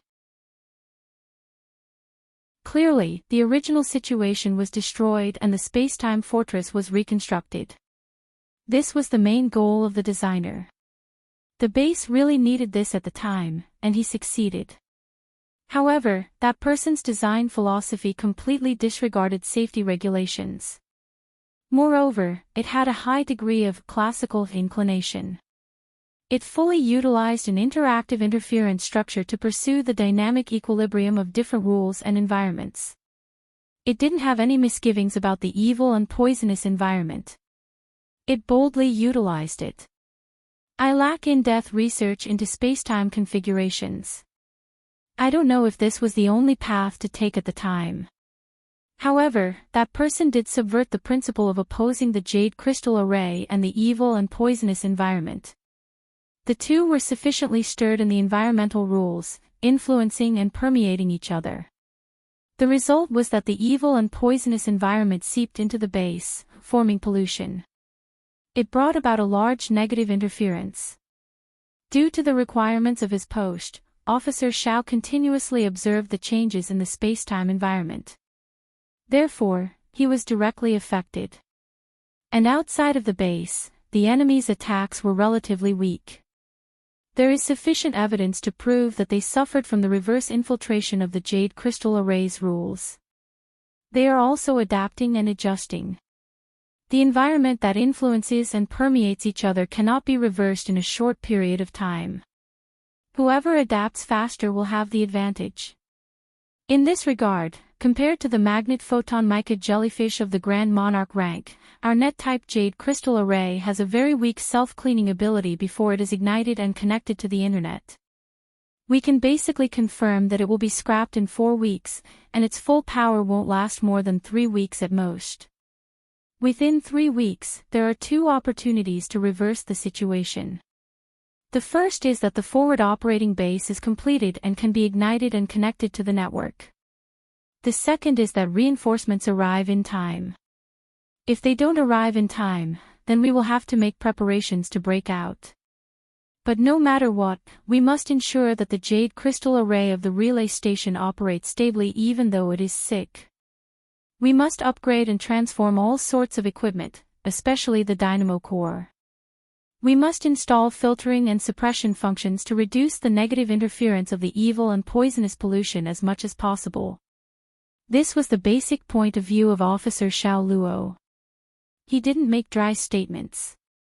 Instead, he used a complete set of models and logic to illustrate the problem through a large number of structural diagrams. Luo Nan's eyes were a feast for the eyes. Actually, there were quite a few mathematical models that he didn't understand. But he was the main culprit. He was the one who caused the disaster. Even if his thoughts and designs back then had become fuzzy under the stress of the exam, these impressions were quickly being refreshed as the repeated stimulation of the course. Chapter 9:18. In the end, the training course wasn't an academic class. Through rigorous theory and data logic, Lieutenant Commander Xing Zhan explained the current difficulties faced by the relay station and their root causes. Then he began to arrange specific work. In fact, the current logistics department had already begun to shift its focus. The core of this shift was the various equipment represented by the dynamo core. They had already begun to undergo wartime modifications, production, replacement, and the corresponding design changes. According to Lieutenant Commander Xing Zhan, the various internal and external dynamo cores had reached 99.8% of the 11,000 soldiers in the relay station. It was more or less covered. This was also the usual atmosphere of the Heavenly Yuan Empire. The dynamo core was the mainstream technology that permeated every level of society. The installation and usage of various dynamo cores had always been high. Basically, entering society was the beginning of a series of changes in the dynamo core version. Not to mention in the military, where individuals didn't need to bear the cost. Young people who still had a vision for the future needed external dynamo cores to guarantee their combat strength under the test of blood and fire. Those who had no more potential in their personal cultivation needed internal dynamo cores to increase their ability level. Under these circumstances, changing the design of the dynamo core in order to increase the adaptability of the sinister environment was a huge project. The complex arrangements of defense lines, departments, and personnel simply made people go crazy. Everyone would be affected. Why did the 2 rookie recruits, Liang Lu and Luo Nan, have their posts pushed further and further away? It was precisely because the replacement work of the dynamo core and other equipment was initiated that the base adopted the strategy of trading materials for time. In any case, they didn't need to worry about the defense mission in 3 or 4 weeks. The large amount of equipment and consumables stored in the relay station were all piled up on the production line. In a short period of time, a large amount of anti-pollution self-propelled mechanical equipment was produced. The parameters of the artificial intelligence were adjusted, and the limited personnel responsible for the modification of the dynamo core design was given. This caused the maintenance work of an important area like the 2 hive to return to the state where the majority of the maintenance work was done by the AI system and machinery. In the current environment, the rate of equipment damage was bound to be high due to the explosive flow of mechanical soldiers. The maintenance personnel and equipment couldn't keep up, so it was simply better to build than to repair. Large amounts of personnel were stuffed into production posts. The assembly line operation formed a closed loop of production, failure, scrapping, recycling, and production. The core region of the 2 honeycomb central pipeline achieved automatic maintenance. People like Liang Lu and Luo Nan, who had lost their posts, would be chased out before they could even get on the assembly line. At present, the limited maintenance personnel had been pushed to the front line or the areas close to the front line, in order to provide more efficient logistical support for the frontline troops and the areas that had not implemented artificial intelligence maintenance before the overall equipment change was completed, so that they could be a buffer. Compared to the shift in focus of the base's defense strategy, purely technical issues were only one part of it. Of course, right now Luo Nan was only concerned with technical issues. A quarter of the training course for the promotion to field officer was about logic, a third was about work arrangements, and the rest was about specific technical ideas and requirements. But when it came to the technical explanation stage, Luo Nan's interest and his level of understanding were far from being able to reach the stage of complete encirclement. For example, the material selection and scheduling, the production line process, and the artificial intelligence content, he was like a duck listening to thunder. Only the dynamo core and some parts of the equipment structure were his cup of tea. Lieutenant Colonel Xing Zhan spoke frankly. He was not an expert in the aspect of dimensional configuration, so he could not reconstruct the fortress itself. What he could consider was the basic logical judgment of the problems that would occur with the jade crystal array of the relay station and all sorts of equipment in the new environment, as well as the corresponding configuration design, modification, and manufacturing plans. These things did not seem to have a direct relationship with the dimensional configuration design itself, but they were the most technical content on the material plane. At the very least, they were the most logical reflections of configuration. Deducing this back, it played an extremely important role in verifying the gains and losses of Luo Nan's examination thinking back then. It was roughly equivalent to the verification or falsification of the experimental design thinking. Luo Nan was unable to directly obtain an answer, but it was precisely this mode of thinking that required retroactive reasoning that formed an even sharper sublation of his previous examination thinking. Needless to say, there were countless mature and ruthless designs that were pushed out as if they cost nothing during this process. Every plan was a classic and the essence of the Heavenly Yuan Empire's tens of thousands of years of research on configuration. They corresponded to different periods, different environments, and different rules of thought on configuration design. In the training video, Lieutenant Commander Xing Zhan displayed the graceful bearing of a master. He casually picked and selected plans, or part of the essence or supplementary materials of the plans.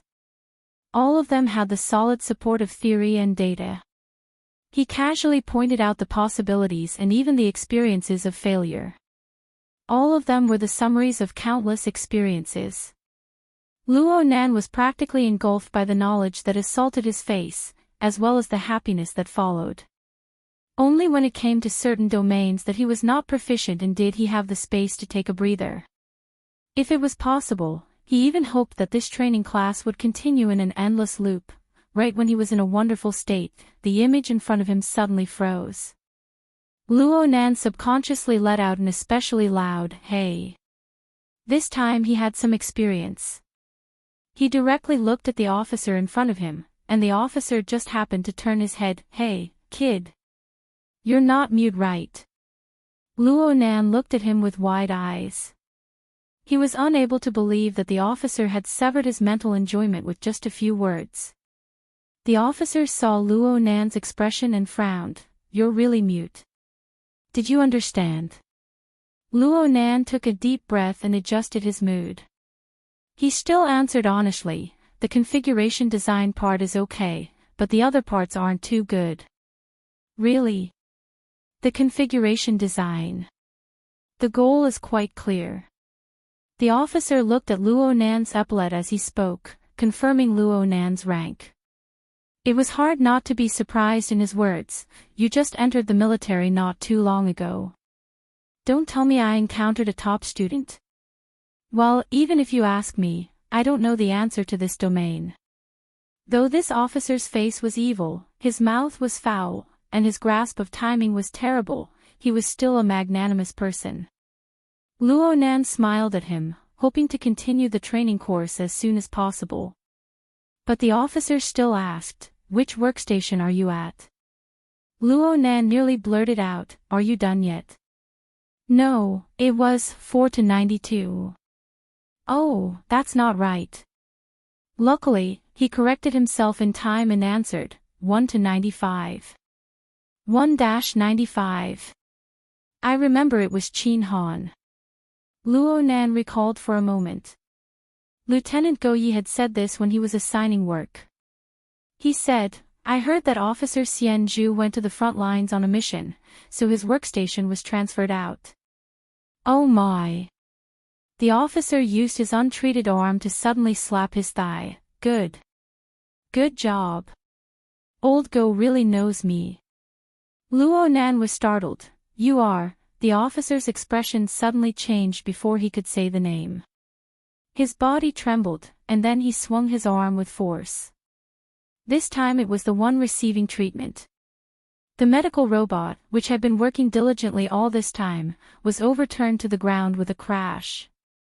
Its motor was idling, and beads of blood were flung out from its operating arm. There was also a small blood-colored strip. This toy fell to the ground and continued to twitch.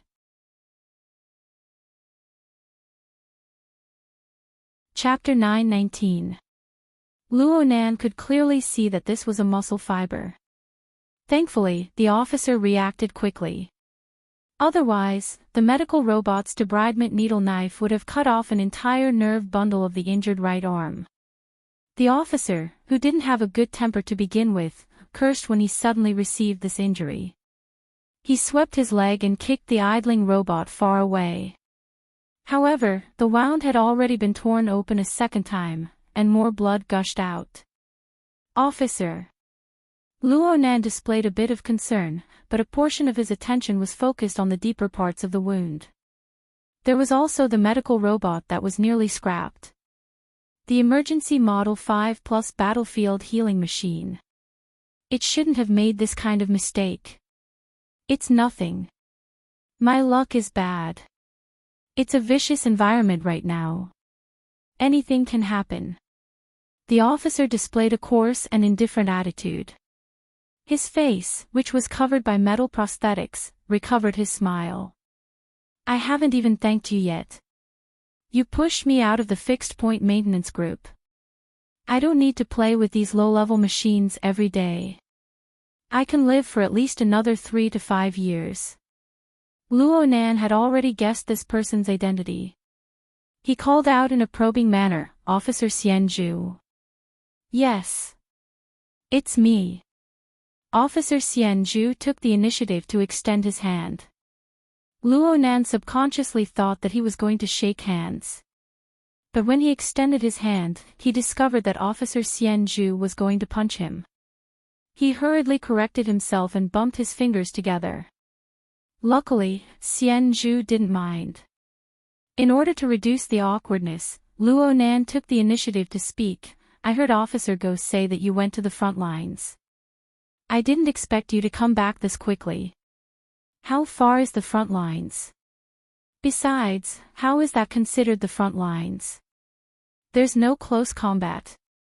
There's only long-range coverage. At most, it's just gambling on luck in a casino. Xian Zhu's and Go Ye's explanations were surprisingly similar. Perhaps veteran soldiers who had truly been to the front lines had this kind of thinking. Luo Nan saw that Officer Xian Zhu's arm injury had clearly worsened as he spoke. The area of his injury extended from his upper right arm all the way to the back of his shoulder blade. The wound was irregular. It seemed to have been forcefully torn by a blunt object. Perhaps there was also a bone problem. In any case, the medical robot had already mended and stitched up most of the wound. It was just about to be wrapped up. Who would have expected that such a thing would happen?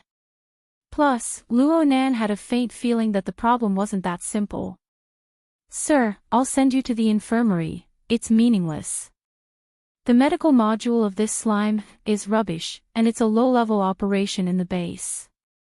It's better to use that little thing. F***ck, I trusted it so much, and it tricked me. Sergeant Xian Zhu cursed and stood up at the same time. He waved his hand to stop Luo Nan from helping him up. Your time as a guard is precious. You don't need to worry about me. Just watch yourself. I'll go ponder over it. As he spoke, he walked towards the medical robot that had stopped working. From his tone, it seemed like he needed to repair it again. As expected of a repairman, he couldn't bear to see the machines malfunctioning. Luo Nan didn't listen to Xianju. He went straight forward and said, "Officer, your current state is very bad." "Nonsense, do I need you to remind me?" The nails on the bones were broken, and the nerves were severed. I had to forcibly reattach them. No, don't be so clingy. I hate talkative fellows the most. Sergeant Xianju's expression changed. His rough and wild temperament clearly came out. Luo Nan didn't know what to say, but Xianju seemed to have thought of something. He waved his undamaged left hand. Perfect. You're still in training. Leave 1 to 95 empty. Give me the authority. I'll go do a repair test. I'll take advantage of this time to solve the problem. It'll be the best of both worlds. Luo Nan thought for a bit when faced with Xianju's oppressive gaze. He shook his head and refused. "Officer, I want to say that there should be a problem with the operation of your dynamo core. Otherwise, the emergency 5+ model battlefield healing machine will only stop and stagnate. It won't cause an error in operation." Xianju was stunned. "You're going to teach me?" "I'm just guessing. Lieutenant Xingzhan just said that when the dynamo core's carrier is slightly contaminated, the conduction of the neural electrical signals will cause disorder in a specific waveband. This will cause deviations in the precise control. More importantly, it will activate the contamination judgment of the existing smart devices, causing a double error to superimpose." Clearly, there was a problem with the emergency 5+ model battlefield healing machine's judgment just now. "Officer, you should have subconsciously made adjustments, forcefully using the dynamo core." The expression on Xianju's fierce face was subtle. Luo Nan really did talk too much from his perspective, but there were some things in Luo Nan's words that stabbed at the pit of his stomach. In the end, it's a certain fellow's brain that's been fried. Suddenly, a hoarse voice cut in. The door to the military classroom had opened a bit earlier, and Lieutenant Goyi glided in with the support of a single prosthetic arm. Xianju stared at Luo Nan in the first instant. "You're snitching." Luo Nan cried out in bafflement. "Let's not talk about your hoarse voice. The bug is just a little big. I wouldn't even know if there was a problem with the equipment inside. I might as well throw the position of lieutenant to you. You have the nerve to say that I have a hoarse voice." Xianju cursed vaguely. He faced Lieutenant Goyi and made a meaningless gesture with one hand. And then, "Are you going to shove me into the medical room? Come on, is there a difference?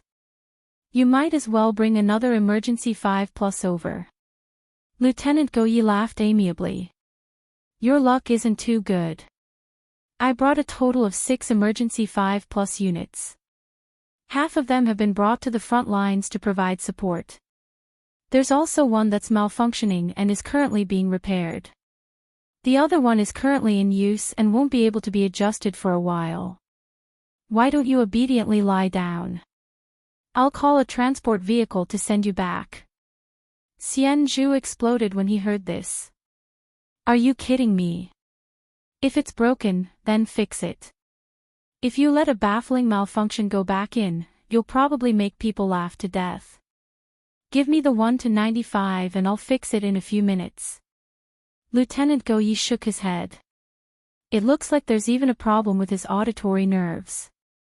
Luo Nan said it so clearly. "You've been infected by the evil poison, old man. You need to go back and have the dynamo core replaced. Lie down. Your wound is still gurgling with blood. We'll give you emergency treatment." Xianju spat. "I said I could fix it myself. You don't want to lose face in front of the youngsters? The problem is that you've already lost face. Lieutenant Go Yi directly stabbed a knife into Xian Zhu's heart. You don't even know that you've been infected. You want a private who just joined the army a few days ago to point it out. If I were you, I'd stick my face to the floor. That would barely be considered magnanimous. F*ck me, Xian Zhu's Sky Abyss Kingdom cursing was roughly like this. Cursing was one thing, but this rough-tempered officer actually lay down very obediently. He even deliberately rubbed his face against the floor he had just stepped on. Is it like this? The corner of Luo Nan's mouth twitched. He was barely able to control himself. Lieutenant Go Yi turned his face at this time. Remember Officer Xian Zhu's appearance. I don't want you to laugh at him in your heart. Instead, you need to understand that you can be stubborn with a few words on the battlefield, but you need to be realistic in the end. This is the reason why he's been able to live until now. It would be better if he didn't say a few words. Go Yi, I'll XX you XX. Xian Zhu fiercely smashed his chin against the floor. His cursing entered a profound domain. Luo Nan began to be unable to understand it. Go Yi didn't care in the slightest. He just asked Luo Nan, how about it? Want to use him for practice?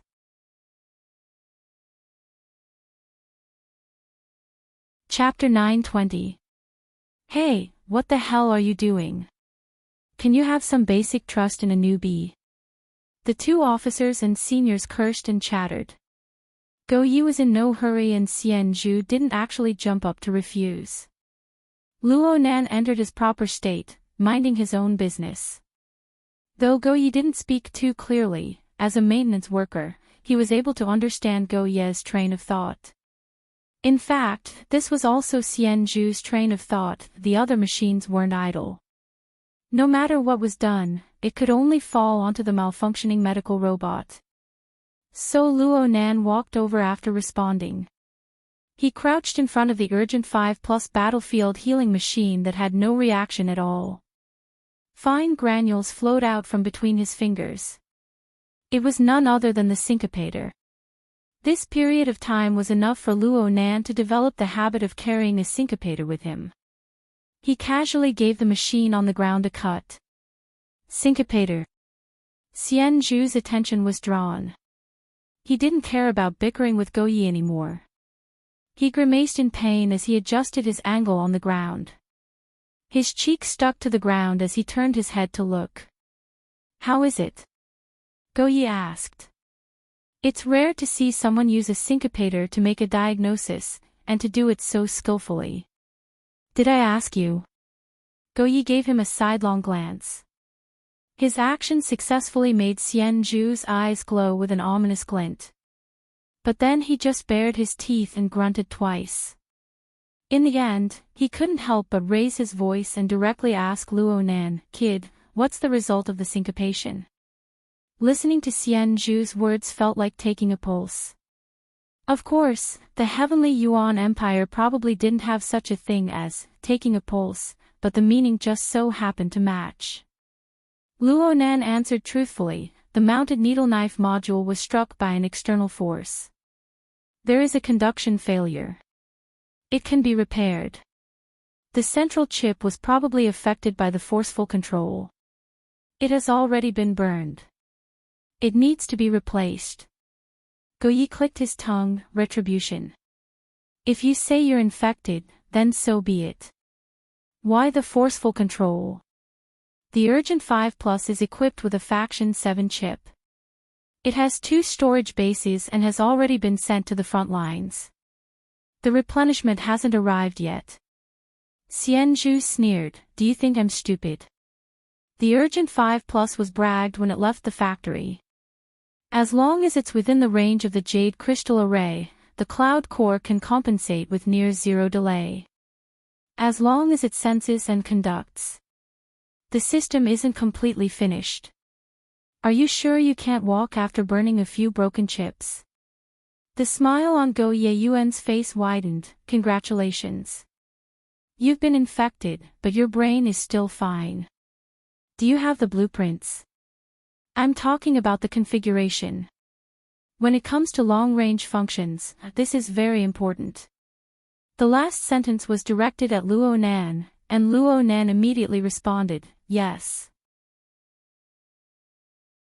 Perhaps Luo Nan would need to flip through the concrete details of the mechanical structure of the equipment that the Earth Layer Patroller had been in his hands for the past few days. He would need to borrow the system to filter out the plans, but the configuration designs that were separated from the physical body of the equipment were imprinted in Luo Nan's memory. He could use them at any time without any hindrance. However, Luo Nan wasn't without problems. Reporting to the lieutenant. According to the treatment data, there are 2 indicators in the state of Sergeant Xian Zhu's dynamo core that have already exceeded the limits of the moderately polluted region. Moreover, it is interacting with a portion of the neurotransmitter conduction. It is not stable enough. According to the drill manual, this has already met the standards of wartime disposal, should we? Hiss. Xian Zhu sucked in a breath of cold air between his lips and teeth. On one hand, it was a reaction to Luo Nan's words. On the other hand, it was a reaction to the instantaneous change in mood. The abnormal pulsation of his nervous system formed an effect. He was speechless for a time. Go Yu was quite calm and collected. Oh, you want to mount the neurosurgery module, right? This is in stock. It will be delivered immediately. Warm up first. Try to guide the cloud core to control it from a distance. Examine it. Come up with a treatment plan first. Luo Nan obeyed Go Ye's orders. He responded with a grunt, and more syntone particles flowed down between his fingers. They switched to a working state one after another. They revolved around the paralyzed robot on the ground. Not a single one of them made any substantial contact with the robot. But after circling and adjusting a few times, it was as if several incorporeal ropes were woven in the air. The medical robot became a puppet that pulled the strings. It swayed crookedly as it adjusted its posture. It used the fine adjustments of the all-terrain tracks to stand up once more. Soon, this emergency 5+ battlefield healing machine, which was a bit like a mini armored vehicle, started its self-examination program. Its internal sensing, conduction, and external function modules all made minute adjustments amidst the soft vibrations. The miniature repair probe hidden within the belly of the machine extended out. It wrapped around the already malfunctioning needle knife-mounted mechanical arm to carry out adjustments. The needle knife mechanical arm swayed left and right. It was a bit stiff at first, but its movements became smoother and smoother after a few seconds. Xian Zhu switched his chin to rest on the ground. He sighed with emotion, so the 12th Equipment Department isn't full of big mouths after all. The cloud core compensates quite quickly. Go Yi didn't respond immediately. Instead, he stared fixedly in that direction. The smile on his round face faded a bit. Only when the emergency 5+ battlefield healing machine began to revolve in place and lock onto the direction of the target did he speak in a low voice. The problem is, I haven't approved the temporary compensation authority this toy requested from the Jade Crystal Array. Then hurry up and... Ha! Xian Zhu's chin movement was too large, and he suffered a backlash from the floor. He nearly bit his tongue, but he didn't care about this. He followed up with a question. The cloud core isn't supported. Is this a freaking manual operation? The smile on Go Ye's face reappeared, and it grew deeper. Illegal operation. Just a little bit more. Xian Zhu didn't understand what Go Ye meant for a time, but this didn't stop him from observing the medical robot's performance. Even though he already knew the root of the problem, in the eyes of an old maintenance worker, he was unable to distinguish the difference between the robot's movements and those of an intelligent program. That is, if the flying ants to the side were excluded. Could it be that I've encountered a genius of the precise control class? Then Xianju saw the healing robot, which was completely under Luo Nan's manual control. It had already locked onto Xianju as its target and was drawing closer to him. The tracks rolled over the ground with a series of faint sounds. The sounds passed through the floor, the chin, and the chest to penetrate the brain and disturb the heart. Stop! Xianju couldn't hold back from shouting. The medical robot completely synchronized with his voice and stopped advancing. Luo Nan cast a slightly puzzled gaze over. Clearly, he didn't understand Xianju's intentions.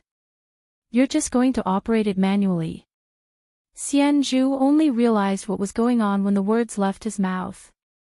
He was actually a bit apprehensive, but he couldn't retract his words no matter what. He could only smash his chin against the floor again. Luo Nan grew more and more puzzled. He turned his head to look at Go Yi.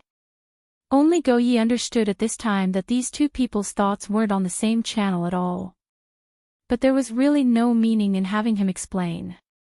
So he simply urged his toes to tap the floor twice. The application has been approved.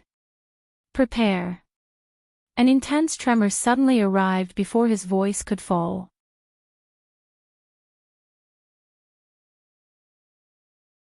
Chapter 921. Not to mention Go Yi and Xianju, even Luo Nan had trained himself to turn a deaf ear and a blind eye to similar vibrations and impacts. In the slightly shaky military classroom, Go Yi only paused for a moment before continuing, prepared to connect to the local equipment. The treatment plan needs to be prepared first. Luo Nan, the situation you mentioned needs to be added into the plan. There's no need to rush the operation. That's because you're not in a hurry. In his words, there was a reversal of logic. In short, no matter who spoke, he would refute. Go Yi didn't care at all. You can think of it as a symptom of your contamination. It's true that the front lines are allowed to deal with it urgently at the moment, but if it's not a situation that takes your life immediately, it's more appropriate to use specialized equipment at the back. After all, the internal growth of the dynamo core, one's life, one's future, and one's fate all depend on it. It's better to be cautious. Xianju chuckled coldly. As if you don't have a dynamo core. Go Yi supported himself on the ground with one leg. As if performing acrobatics, he shook his limbless, bald torso. I'm doing this to save my life. I'm fundamentally different from certain people who lack talent and confidence. Xianju's ferocious face turned green, so much so that the metal prosthetic sank into his flesh. At this moment, Luo Nan practically thought that he would jump up and give the poisonous tongue Go Yi a beating. But in the end, Xianju only covered his mouth and nose on the floor and ordered in a muffled voice, "What are you waiting for? Do you think my butt is sexy?" Luo Nan went, "Oh," but he didn't have the awareness of being a punching bag. He responded calmly, "It's already done. According to the medical plan, it's recommended that we perform a preset signal blocking technique on the spot to prevent the nervous system from becoming chaotic and further deteriorating. Then we return to the 2 hive and perform a reset of the new dynamo core. Minor adjustments have been made to the plan for external injuries. There are basically no changes." "What do you mean by going back to the second honeycomb?" "Maybe they'll kick me to the assembly line." Xianju was still using the floor to stifle his face, which corresponded to his emotions. Nothing he heard was pleasing to his ears, especially when another wave of tremors came from outside. The entire soil layer patroller was shaking more obviously, making him feel seasick as he lay on the floor. "You're not going back. Are you going to stay on the front lines and cause trouble for others?" As the superior officer, Go Yi was disinclined to pay attention to this sort of emotional reaction. He turned toward Luo Nan. "Let's begin. You must remember this. The sinful poison contamination is a contamination of the rules. For the infected, the rules have changed. Things that used to be taken for granted will completely change. For maintainers like us, let's not talk about anything else. The most terrifying thing is when you use the best methods from the drill manuals and experience to deal with the problem, but the mistake will come out of nowhere, and it will appear as if you're just occasionally unlucky. In fact, the demons were born from these mistakes, and then rapidly expanded. Xianzhu laughed gloomily. Where's your poetry recitation? Isn't it shameful to do this? If the evil poison could be explained simply and clearly, I would have become a tenured professor at the Imperial University long ago. In the end, Guyi couldn't take it anymore and retorted, Someone, do you want to paint yourself as a ghost, or do you want us to pull you back? You're not the ones who can pull me back. In the end, I still have to go back and torment myself. With your position and ability, if it weren't for today's show, if Colonel Xingzhan were to glance at you from the corner of his eyes, I'd admit defeat. Xianzhu choked. He wasn't angry, but he seemed to be a bit moved. Guyi didn't bicker with him any longer. He just said to Luo Nan, the Cloud Core compensation plan has been synchronized. Don't leave any evidence behind when you operate. Xianzhu wasn't satisfied. I'm not your exercise book, yes. I'm not. Yes, I'm Guyi. The full maintenance team is currently performing a maintenance mission in the front extension of the main track. Xianzhu, who had changed the channel once again, immediately shut his mouth and raised his head to look over. Guyi went silent after his simple report, but it didn't last long. He ended the communication a few seconds later. The expression on his round face was the same as always. He only pursed his lips at Luo Nan, serve this master well. Hurry up and get him out of here. Xianzhu wasn't annoyed at this time. He grinned, there's a mission. Guyi really didn't pay attention to him this time. He slid back with his single leg and left without consulting anyone. Lieutenant. The one who opened his mouth to stop this time was actually Luo Nan. He didn't think through his words and just directly sent them out, my training time. Guyi had already retreated outside the door. He was stunned for a moment before he laughed, remember. At the very least, I'll give you Sergeant Xianzhu's share. Luo Nan's mind relaxed and he stood at attention in response.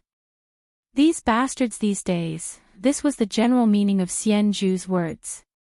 But no matter how incisive the words were, they would always lose some of their flavor after being translated once. Curses were the same. Luo Nan wasn't very sensitive to this. Since Guyi had promised him, he didn't think too much about it. He returned to his focused state and stared at the robot that was beginning to perform operations without even blinking. Actually, after the Cloud Core compensation began, the relay station would allocate a certain amount of computing resources to this machine through the network system. It was no different from when the device's chip was intact. Luo Nan didn't need to worry about looking after him anymore. He could be like Xianzhu from before, minding his own business and participating in training and learning. No one would be able to say anything to him. However, Luo Nan was already used to finishing what he started on the level of configuration. Even though the work domain of the needle knife mechanical arm was quite different from what he was good at, he still hoped to be able to see a corresponding change in the configuration. In addition, according to the confirmed treatment plan, there was still a mounting module responsible for executing the signal blockage technique that hadn't come. Officer Guyi had left in a hurry just now and forgot to mention this matter. Luo Nan was considering whether or not he should ask again. At this time, Xianzhu, who was restitching the wound, began to pound the floor. This explosive temper. Ha! Motherf asterisk cur. Give me some anesthesia. Xianzhu was able to laugh and talk as if nothing had happened when he directly used the knife. That was because he had used the dynamo core to block the nerve signal. Once the signal was cut off, the pain would be inconsequential. But now that the evil poison had been diagnosed, the dynamo core was as good as nothing. It had to be sealed. Xianzhu was able to endure for 20 to 30 seconds without making a sound under the needle, thread, and blade. Luo Nan didn't know if he was a tough guy or if he was slow. "I'm sorry. I'm really sorry." Luo Nan promptly apologized, but what was the use of apologizing now? Luo Nan saw that Xian Zhu's face was distorted. He needed to quickly block the transmission of pain. Drugs and the like wouldn't make it in time.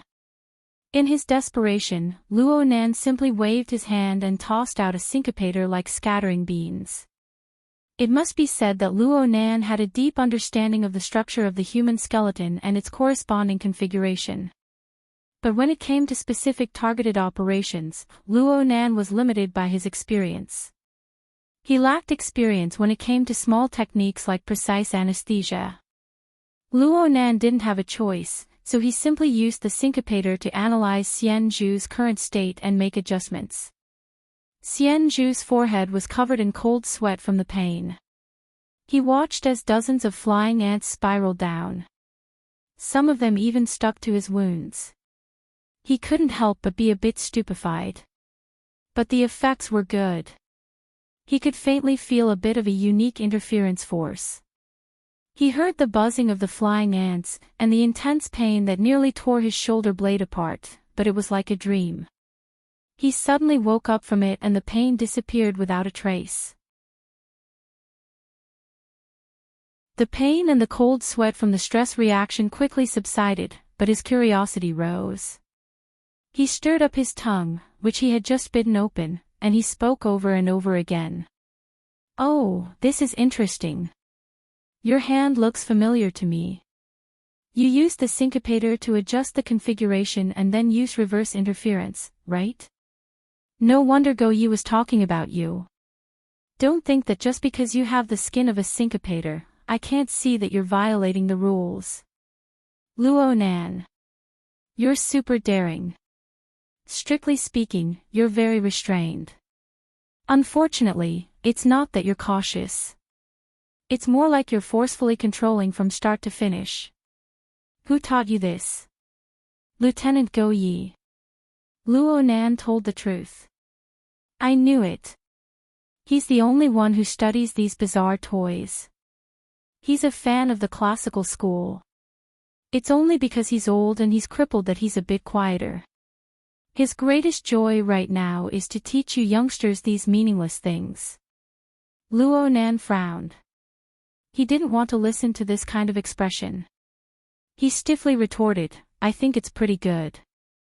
I like it a lot." Xian Zhu heard this and turned his face to the side. He sized up Luo Nan from top to bottom.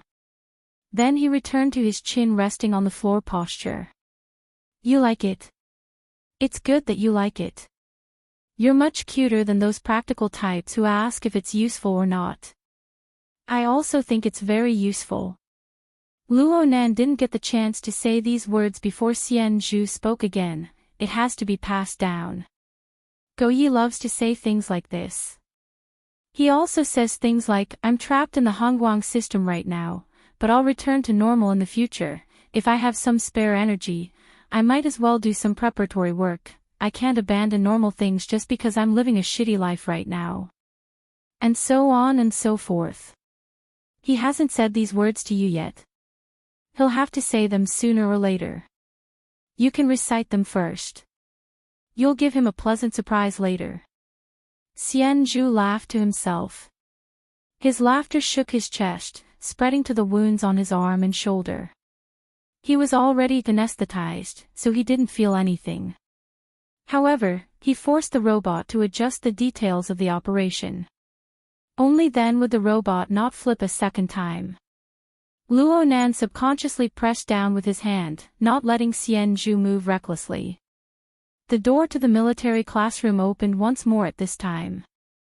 A multifunctional. It had been modified into a transport robot. Luo Nan saw the special mounting module for the Emergency 5+ battlefield healing machine with a single glance. With this, the signal blocking technique wouldn't be a problem. As expected, Lieutenant Go Yi was very reliable. Luo Nan let out a sigh of relief. He signaled the transport robot to move closer. Clang! The sudden noise didn't come from the military classroom. It came from an unknown region within the Earth Layer Patroller. Before Luo Nan could distinguish it clearly, another wave of vibration came over. It was more intense than the previous two. It was far too intense. This wave of vibration had an extremely strong continuity. It didn't seem like the usual intentional and intermittent eruptions. It was more like the firecrackers on Earth. They crackled and crackled as they connected. Of course, this magnitude was more than 10 million times heavier. Even the repeated explosions overlapped with each other. They quickly blended into a sheet of pure impact. They passed through the conduction of air molecules to crush the Earth Layer Patroller. The floor of the military classroom where Luo Nan and Xian Zhu were located was already visibly slanting. The transport robot that was moving back nearly crashed into Luo Nan's chest. And after this great swaying, the entire Earth Layer Patroller seemed to be undulating and swaying amidst the waves of the sea. It looked like it would collapse at the slightest disagreement. Beep.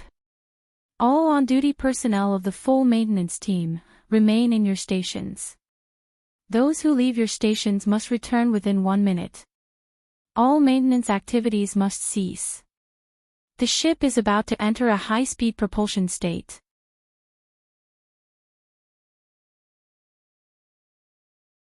Chapter 922. What the hell was going on? At this very moment, similar thoughts probably flashed through the minds of the maintenance soldiers in the Earth Patroller.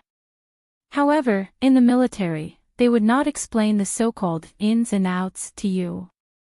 Luo Nan was stupefied for half a second, but Xian Zhu, who was lying on the floor, straightened his body with a whoosh the moment the command arrived. Unsurprisingly, the operation process was seriously disrupted. It was an emergency 5+ alarm. Xian Zhu completely ignored it. He just urged Luo Nan, hurry hurry hurry. If you don't want to be a sandwich, then go to your workstation. Luo Nan instinctively responded with a yes, but he saw that Xian Zhu was about to push away the needle knife robotic arm. Most of the suturing operation had already been completed, and all of his previous efforts would be wasted. Luo Nan reacted without thinking. He shouted, "Wait," and pushed Xian Zhu's hand away. Luo Nan didn't wait for Xian Zhu to respond. He stabilized his balance on the swaying floor, bent down, and exerted strength. He picked up the 30-kilogram robot. At the same time, he extended his leg and kicked the mounted neurosurgery module that the transport robot had just delivered. It was flung toward Xian Zhu. This set of operations flowed like clouds in water. It was done in one go, proving the practical value of the basic fighting techniques that Gym Master Xiao had taught Luo Nan. Xian Zhu's eyes were glued to Luo Nan's series of operations. He instinctively used his undamaged arm to catch the mounted module that was still in its packaging state. Then, he was urged by Luo Nan, hurry up. 1-95. Xian Zhu frowned, rookie, have you never read the drill manual? At times like this, non-station personnel need to gather in the command room. Though he said this, he allowed Luo Nan to push him. The two maintained a relative distance as they jogged outside. As an experienced veteran, Xian Zhu played the role of leading the way.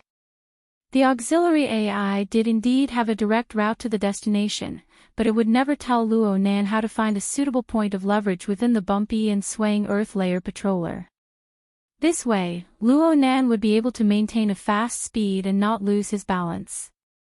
As for the medical robot in Luo Nan's arms, it was worthy of being the most trusted emergency treatment tool of the Sky Abyss military for the past several decades. After a few seconds of humming and adjusting, he finally found the feeling again. While Xian Zhu ran and jumped, he continued with the unfinished surgery. As for the flaws that might result from this, who would care about it now? Right now, the virtual world of Luo Nan's left eye only had a route guide to the target location and a blood-red countdown timer marking the 1000th percentile. All of the basic interface layouts had disappeared. It was a field of emptiness, but it was clearly gestating an even more serious follow-up event. It was hard for Luo Nan's mind to turn to other thoughts after the initial instinctive reaction had passed. But before he could understand what was going on, Xianzhu suddenly spoke from the side in front of him. Yes. Understood. Workstation 1 to 95, temporary team. Luo Nan was stunned for a moment. He was pulled into a temporary channel at nearly the same time. He heard Go Ye's warning to Xianzhu. You've lost your major for now, but don't be a cripple. Xianzhu spat, how dare you say that? There is another person. Luo Nan saw it as well. Liang Lu had just joined in the temporary channel. This was Go Ye's introduction. 2 rookies, 0 battlefield experience. Right now, they are under your command. The authority has been delegated to you. Right at this moment, an elevator already opened and waiting appeared before Luo Nan and Xianzhu's eyes. The two rushed in one after the other, and the carriage quickly descended. Xianzhu said a corny joke that was hard to understand in the temporary channel. Did I just plunge all the way to the bottom? Go Ye didn't give any more private orders. Instead, he suddenly called out to Liang Lu, who had just been pulled over. Officer Xian. Luo Nan. Stay focused, little fellows. Xianzhu flaunted his seniority in a tone of voice. It was unknown what Liang Lu was thinking. In any case, Xianzhu didn't make another sound after saying this. Hopefully, he would get used to this sooner. Luo Nan's thoughts flashed, and the carriage door opened. Luo Nan's independent workstation appeared before his eyes. It was practically no different from workstation 4 to 92. Well, the situation with the two people hadn't changed. As the two people entered their workstations, this place entered a completely sealed state. The 1-minute countdown stopped. The virtual interface of his left eye entered a heart-palpitating state of complete emptiness. Luo Nan looked at Xianzhu. Officer, you sit. As he spoke, he placed the healing robot on the ground. Xianzhu cursed. He was limited by the length of the needle-blade mechanical arm, so he had no choice but to sit cross-legged on the ground. He instantly became shorter than Luo Nan. The thoughts in Luo Nan's mind weren't that complicated. He just needed to free up his hands to inspect the concrete state of the workstation. First, he synchronized the data. There were no problems. Next, he checked the connection to the vertical collar dynamo core, signal conduction, and control. There were no problems either. There was also the maintenance mission. Luo Nan's figure swayed, and the vertical isolation cover in front of him suddenly made a pressing motion. It pressed down on his position, and the control panel in front of him was pushed forward. Luo Nan instinctively lowered his body to avoid a head-on collision. In the end, he sat down on the floor and was once again level with Xianzhu. Only now did Luo Nan remember that he had seen a similar situation in his previous simulation. The Earth Layer Patroller was about to transform. It transformed from a maintenance mode to a high-speed propulsion mode.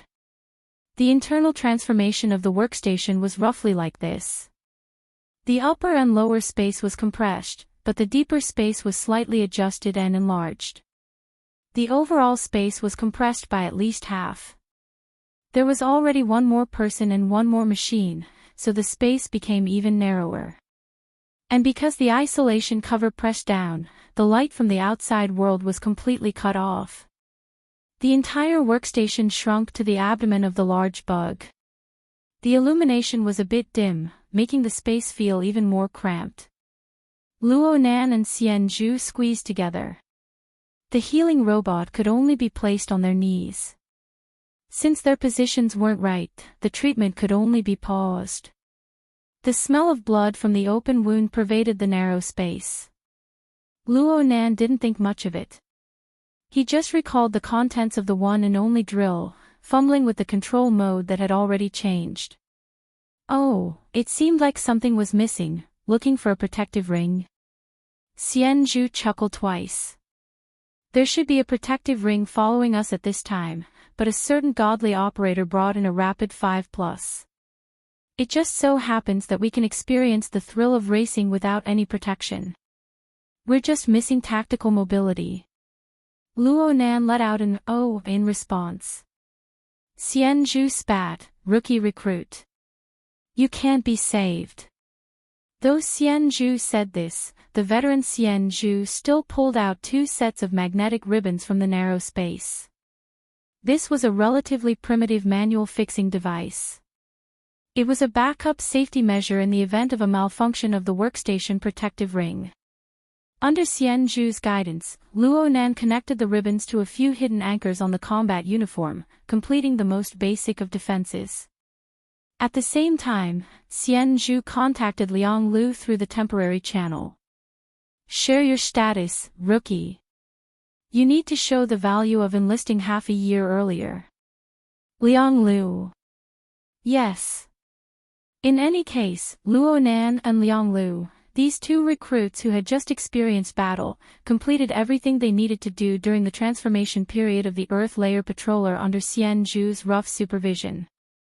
Luo Nan even had a bit of time to find the control command for the panoramic simulation. The large bug buzzed as it started to accelerate, and the scene of the outside was reflected once more. He saw the dense mass of self-propelled machines below the abdomen of the robot. They seemed to never decrease in number.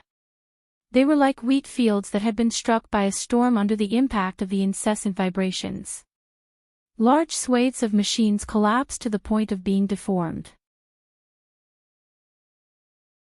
It was unknown how much work had been completed or nearly completed, but it had been reduced to 0. This could be considered a small sigh from a rookie maintenance soldier.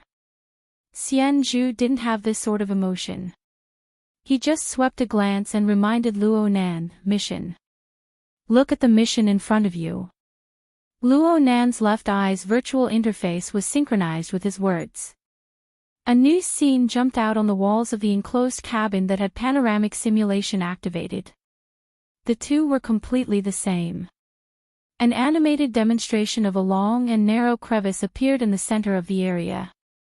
The marked information was Perpetual Broken Rock Construction, Blueprint Number GI 077. Then there was the shrinking and expanding surrounding area as well as the real-time status. Luo Nan had the most complete architectural blueprint of the relay station stored in his mind. He was able to quickly discern that the location was below the frontline blocking position. It could be considered the outermost territory of the base. Xianzhu cursed vaguely, infrastructure repairs during wartime. This small bug won't be able to fill it even if I stuffed 10 more of it. The Earth Layer Patroller was originally known as the large bug, but it suddenly became small. But there wasn't a single problem with Xianzhu's description. Out of the series of maintenance missions in the base, the one with the greatest difficulty and the highest risk factor was undoubtedly the maintenance of infrastructure. The infrastructure facilities of the base possessed the dual attributes of bearing and defense. They were certainly the most sturdy materials and the most reliable designs. It was fine if they didn't have any problems. But if something did happen, it meant that there was a huge problem with the defense system. The effect on other areas and the reaction from other areas were enough to make one's head swell. In terms of maintenance itself, many materials were used to repair it. There were many variables, and it took a long time. More importantly, the enemy wasn't a fool. How could they give you the chance to repair it calmly? Luo Nan pursed his lips as he stared at the mission icon. His eyes focused. How could it be broken? If this place was broken, wouldn't that mean that the space-time barrier, return? Xianzhu smacked the back of Luo Nan's head with his palm. This time, he was really ruthless. Even the surrounding vertical collar dynamo cores had a moment of signal chaos. Luo Nan turned his head in shock, but he saw Xianzhu staring at him. A layer of dense white light suffused Xianzhu's fierce face. Xianzhu looked at Luo Nan, but he also looked at Liang Lu. Listen to my advice. Don't bring your brain. Ha! Right now, the ones whose brains are going to explode are logistics, Xingzhan, Hui, Tang, Yan, and the other knights. As frontline maintenance personnel, all you need to do is work properly. You guys can't seal off the holes in your brains. You want to be saviors, but I don't want to be a military judge. Beep. The notification sounded once more. The Earth Layer Patroller was clearly still moving forward. At most, it was slowing down. The workstation space had already begun to deform and reset. As the panoramic simulation warped and switched, Luo Nan saw the thick and heavy steel barrier in front of him. There was a thick crack that ran straight down. Luo Nan didn't know if it was an illusion of light, but the depths of the crack seemed to be filled and flowing with the light of fire.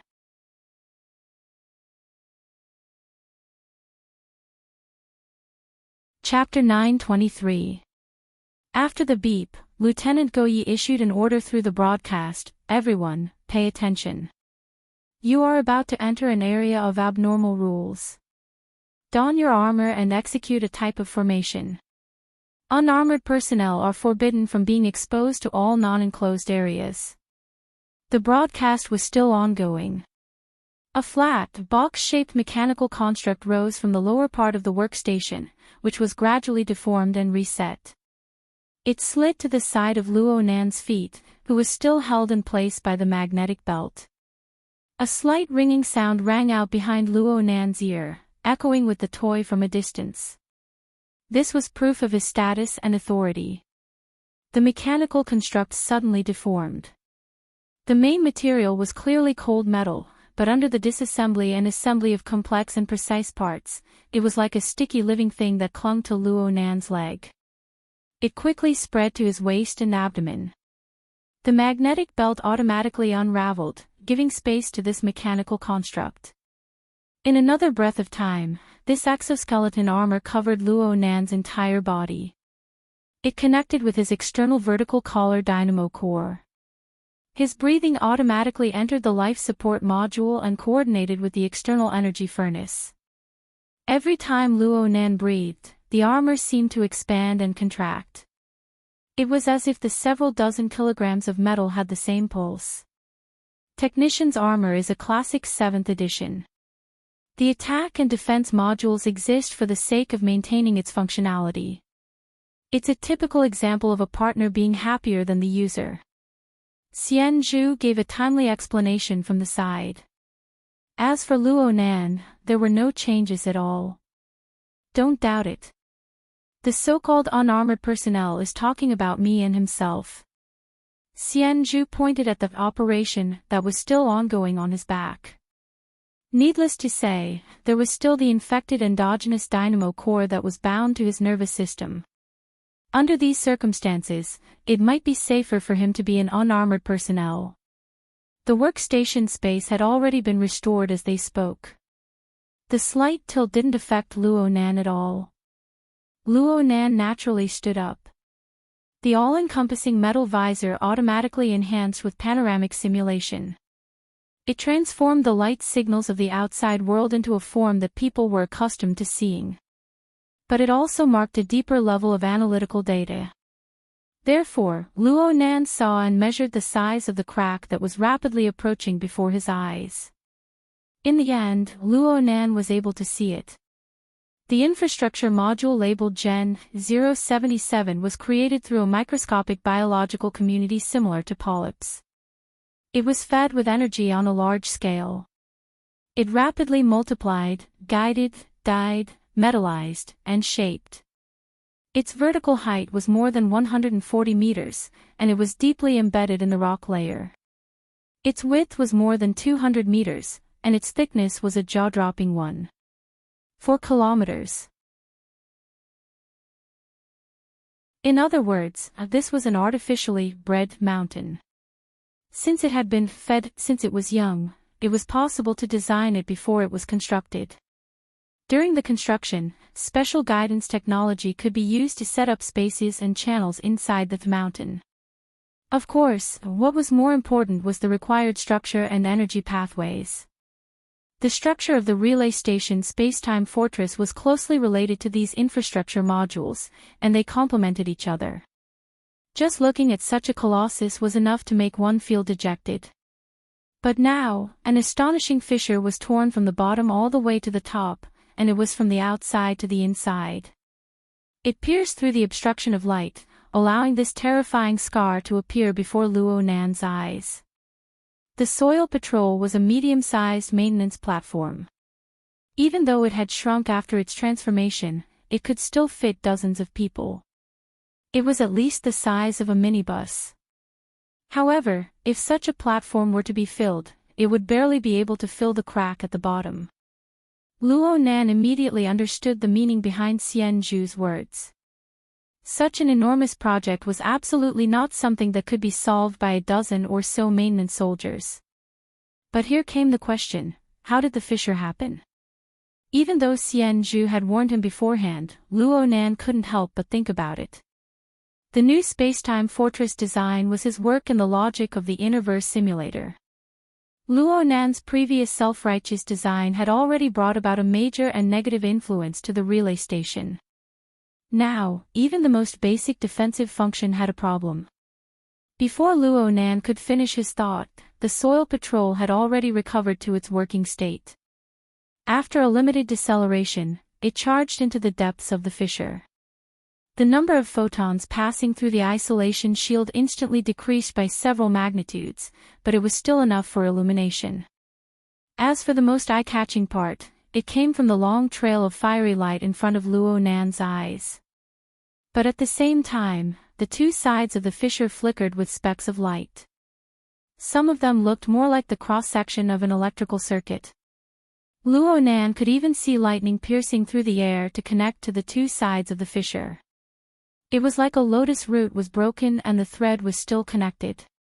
The Soil Patrol pierced through these leaping bolts of lightning. Luo Nan narrowed his eyes behind his visor as he looked at these things. If he wasn't mistaken, these were all energy nodes embedded in the configuration. Even though a considerable portion of them had already been destroyed, the ones that still existed were still attempting to reassemble and restore their preset functional structure. So direct and efficient. Forcefully cleaved open. Luo Nan and Xian Zhu's words rang out at practically the same time. However, Xian Zhu didn't have his visor to cover his words. His tone was even clearer, this is the work of a senior lord. With another attack like this, all of us will turn to dust. Cleave open. This level of offensive power. You must be joking. Oh. Luo Nan couldn't help but glance back. Who was the one who said not to use their brains just now? Liang Lu sent a message in the temporary team's internal channel at this time. He wasn't very confident, but he still expressed his own opinion, the line of fire ahead, and this sort of laceration. Is it the Hellfire Tyrant? Fine. Another person who used their brains. Luo Nan used the AI to inquire about the Hellfire Tyrant's information. But then, a set of coordinates was sent out in the temporary channel. Soon, it combined with the overall scene of the animation demonstration to mark out the directly visible area. The animation demonstration had already made it clear that the crack extended all the way to the outside of the relay station base. It formed a perfectly straight canyon tunnel that was 1,400 meters long. The area in front of the tunnel bore the heaviest force, approximately 400 meters. It was completely covered in flames, and it was precisely where Luo Nan and the others saw the fiery streak of sky. The newly set coordinates were behind the flames, approximately 300 meters away from the mouth of the crack. Set up a temporary blocking position at the coordinates. The specific standard requirements for the position came after the brief order. Luo Nangang swept his eyes over. The distance between the Earth City patroller and the fiery streak of sky was practically non-existent. Only at this distance did he discover that the flames on the other side were still endlessly extending forward. Buzz! The soil patrol truly began to break, but the kinetic energy of its forward charge still drove it to break through the barrier of flames ahead. The soil patrol's head fell down towards the bottom region of the crack.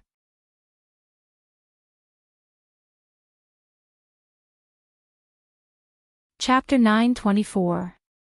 Prepare for impact. Lieutenant Goyi issued another command.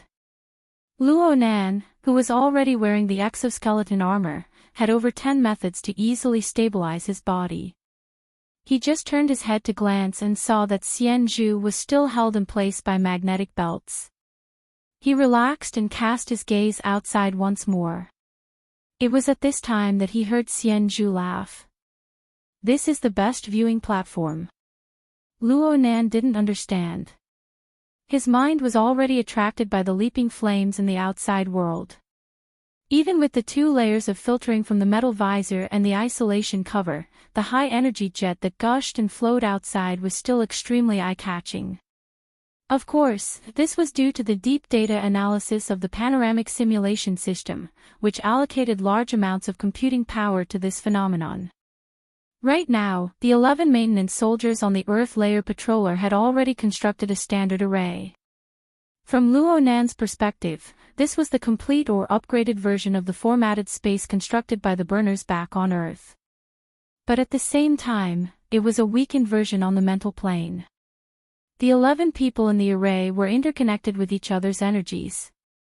Even though they were more conservative in their use on the mental plane, they were able to closely coordinate and form a joint force with the support of the same system. Luo Nan, who had a relatively high level of cultivation in the mental side, was able to sense how strands of his soul strength were divided, converging into the tight structure of the array, and how it was used in an orderly manner. He had a similar experience when he was partnered with Liang Lu before, but that 2-person structure was far too simple. It was far inferior to the precision and standard he was seeing now. What's more, the flames were soaring and the high temperature of the external environment was 1,000 times more complicated and intense than the light pollution of the evil poison.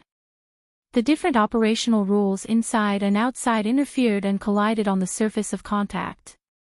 Even though Luo Nan's mental senses were severely restricted, he was still able to sense more valuable information. So much so that he nearly believed that the command issued by Lieutenant Goyi to prepare for impact was issued on this level. Half a second later, the violent collision corrected the direction of Luo Nan's thoughts. The Earth Layer Patroller, after having a limited deceleration, still fiercely smashed into the burning ground of the area of fire at a speed of at least 150 km per hour. Arthropod number 1, which Luo Nan was on, and arthropod number 6, which was side by side, were located at the very front of the soil patroller's 3 sets of arthropod limbs. During the transformation and repositioning process, arthropod number 1 just so happened to be in a forward extending state. It was like the arms of a diver being extended forward. It was the first of all the modular parts of the soil patroller to make contact with the fiery ground. Luo Nan would never have imagined such a scene a few seconds ago. He looked at the flames pouncing on his face from outside the barrier and the ground that looked as solid as steel. There was an instant when the speed and amplitude of his heartbeat definitely exceeded the normal range. But Luo Nan was just a hair too late. He was able to capture the highly coordinated configuration combination of the standard array, the Earth Layer Patroller, and the materials of the ground. He subconsciously said, "Oh." It was hard to tell if he was surprised, frightened, or pleasantly surprised. The violent impact reverberated back, and Luo Nan's armored figure pounced forward under the effect of inertia. He was just about to slam into the control desk when the standard array and the Earth Patroller's anti-collision program activated at the same time. Luo Nan's body seemed to have been electrified amidst the buzzing and vibrating sounds. His body felt numb from head to toe, but the impact force was enough to cause fatal damage to his internal organs when he slammed into the barrier. But it was dissolved layer by layer by the electrified vibrations. Aside from a bit of dizziness and a bit of sweat, there were no other effects. The force that was impossible to dispel was derived from the standard array through the highly efficient impact conduction system. It extended into the mechanical structure of the Earth Patroller, and then it was derived from the outer armor. It formed a powerful howling whirlwind amidst the flames and the collapsed building materials behind the ship, which was still rapidly sliding and tearing the ground apart. It was an astonishing power. From Luo Nan's perspective, this set of hardcore standard array application technique of exerting force and dispelling force was truly astonishing. Oh, not bad. Your legs aren't weak. You can stand firm. Just this alone will make the vast majority of people eat dust behind your heels. Xianzhu still had the leisure to praise Luo Nan. It was just that his voice was a bit hoarse after speaking for a bit longer. He even coughed twice. It was clear that the impact of the hard landing just now was too much for him, who wasn't wearing armor. Luo Nan grinned. He didn't know why, but he was sweating quite a bit. Soon, a thin layer of sweat seeped through his body, and it was sucked dry by the lining of his combat uniform. He was as refreshing as ever, just a bit floaty. It couldn't be that he was so shocked that his legs went weak, right? Luo Nan was embarrassed to respond to Xianzhu's reaction. He could only shut his mouth. He wanted to turn his head to look at Xianzhu's situation, but Lieutenant Gouyi had already issued an order. Hurry, hurry, hurry. Install the docking module according to the temporary group. You have a quarter of an hour. Lieutenant Gouyi was obviously talking about Heaven Abyss time. Converted to Earth Standard Time, it was only about 8 minutes. Luo Nan had never experienced such a battle before. He was a bit stupefied for a time. He didn't know where to start. At this time, Luo Nan could see Go Ye's good intentions in having Xianzhu join their group. As a veteran maintenance officer, Xianzhu's experience in this area was explosively rich. His mouth was reckless in making comments, but there was no lack of work that needed to be done. While Lieutenant Gouyi was urging them once more, he had already refined the tasks assigned to their group a step further and assigned them to Luo Nan and Liang Lu. Number 1 and Number 4. Just right, one in front and one in the back. Don't panic. It's just digging earth and building a frame. The Earth Layer Patroller finally came to a stop after sliding for 70 to 80 meters. It had already torn a long, perfectly straight scar in the foundational material that was both metal and cement on the ground. However, its final stopping point was precisely the pre-constructed area of the blocking position, which was around 300 meters away from the front lines. It displayed the first-rate control skills of its operator. Right now, the Earth Layer Patroller was like a mole cricket half sticking out of the ground from Luo Nan's perspective. Its 6 limbs, front and back, left and right, were all plucking at the layer of earth. It endlessly expanded and flattened the foundation of the area where the ship was located. Of course, this sort of operation ultimately relied on automatic control. Luo Nan and Liang Lu were able to free up their hands after the earliest setup. They accepted Xianzhu's assignment and continuously took out all sorts of spare parts stored within the Earth Layer Patroller in between excavating the Earth. They hoisted them to various designated areas. Luo Nan was inexplicably doing the work of excavating and hoisting, but he wasn't annoyed. This was because he was quite interested in the Earth Layer Patroller, the standard array, and the corresponding relationship between the configuration of the foundational modules used by the two. This sort of method wasn't like the space-to-point permeation technique that Liang Lu spoke of. It was more like a more pure problem of configuration. Though the Earth Layer Patroller unceremoniously cut open a portion of the surface of the tunnel area, the relationship between the two grew more and more intimate. As the blocking position was built, the two worked hard to become one. Luo Nan and the others, who were the controllers, used the standard array to play a clear role in catalysis. Because of this, the Earth layer patroller that plunged headfirst into the fiery zone was the same as connecting to the half-dead spacetime defense configuration nodes within the foundational modules of the foundational modules in the fire-type law environment, bringing them to life. It was also like building a high-powered jammer and signal tower. It made the surrounding area of abnormal rules become less unified and coordinated. At the very least, the stability and sustainability of the fiery zone were clearly a bit chaotic in the surrounding area where the Earth layer patroller sat. Although it was said to be building a blocking position, it was actually doing the preparatory work for an overall repair. The commander in the back had a very clear mind. Luo Nan had a deeper understanding of the mission objectives assigned to him by Go Yi and Xian Zhu. Under the premise of this understanding, he could be considered to know the how and why of the mission objectives. Slowly, the work on Luo Nan's hand began to speed up. It started around 3 minutes later and he no longer needed Xian Zhu to break it down in detail. Luo Nan knew what he needed to do when Go Yi made the arrangements. Later on, he could even make some preparations in advance. The work on hand grew smoother and smoother. Correspondingly, the space for his thinking grew more and more ample. The space for divergence grew larger and larger. His train of thought gradually flew away. Unfortunately, Luo Nan could only let his train of thought fly for now.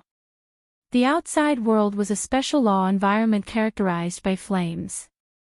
Under the premise of standard operation, it was still very hard to grasp the deeper details, even with the amplification of the standard array. If this was on Earth, Luo Nan would certainly have just brushed through a wave of pure sensing. But in the current scene, he needed to use a certain physical medium to accomplish this point. Luo Nan really wanted to use a syncopator to cut it. If I were you, I definitely wouldn't mess around. Xian Zhu's words entered Luo Nan's ears in a timely manner. Luo Nan was a bit surprised. Xian Zhu certainly couldn't see the changes in Luo Nan's expression through the metal visor, but Xian Zhu still had an expression that said, "I knew you wouldn't be peaceful." Ah! Only now did Luo Nan discover that there were already a few flying ants circling around his hand. Even he himself didn't know when they were released. That big rookie over there.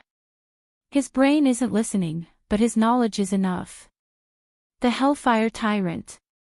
Speaking of which, youngsters these days have been raised too well in the Jade Crystal Array. Do they have no concept of the might of the sovereign domain? No, I'm just. It really is the Hellfire Tyrant. Luo Nan wasn't the only one who quickly got on the right track. Liang Lu, who had a solid foundation in the domains of configuration and creation, had already adapted to the work on hand. He was able to divert his attention to participate in the discussion. Xian Zhu grinned. He grabbed the needle-knife mechanical arm that had just left his shoulder after completing the treatment.